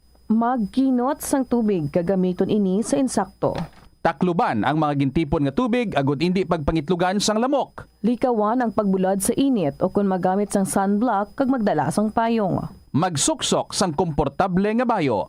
Kag mag-inom sang 8-12 ka baso sang tubig adlaw-adlaw agud malikawan ang heat stroke kag exhaustion. Ini nga pahanumdom ang ginadulong sa imo sang the #1 and most trusted radio network in the country, Bombo Radio Philippines. Basta Radio Bombo! Ang cabbage o kung repolyo masaming nga panakot sa aton mga linuto. Suno kay Vanessa Voltolina. Ang cabbage isa ka excellent source ng vitamin C nga importante para sa pag-maintain sang strong immune system. Ang glutamine isa ka amino acid sa cabbage, isa ka makusog nga anti-inflammatory agent nga nagabulig sa pagbuhin sang joint pain, arthritis kag allergies. Pupadayon na nato na pag-enjoy sa mga very entertaining makawiwiling nga mga istorya diri sa kahapon lamang program. I hope that would already include your stories. Okay, and the next days to come, tomorrow, who knows?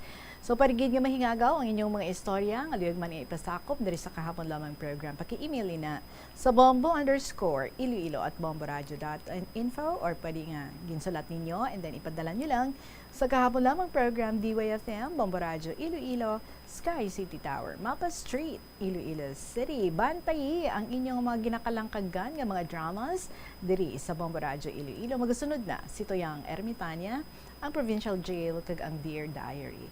Balikay kita buwas, as usual. Madaming salamat sa inyo. Sige hapon, ninyo alagad si Tita Regine para sa kahapon lamang program. See you tomorrow. Good afternoon and God bless.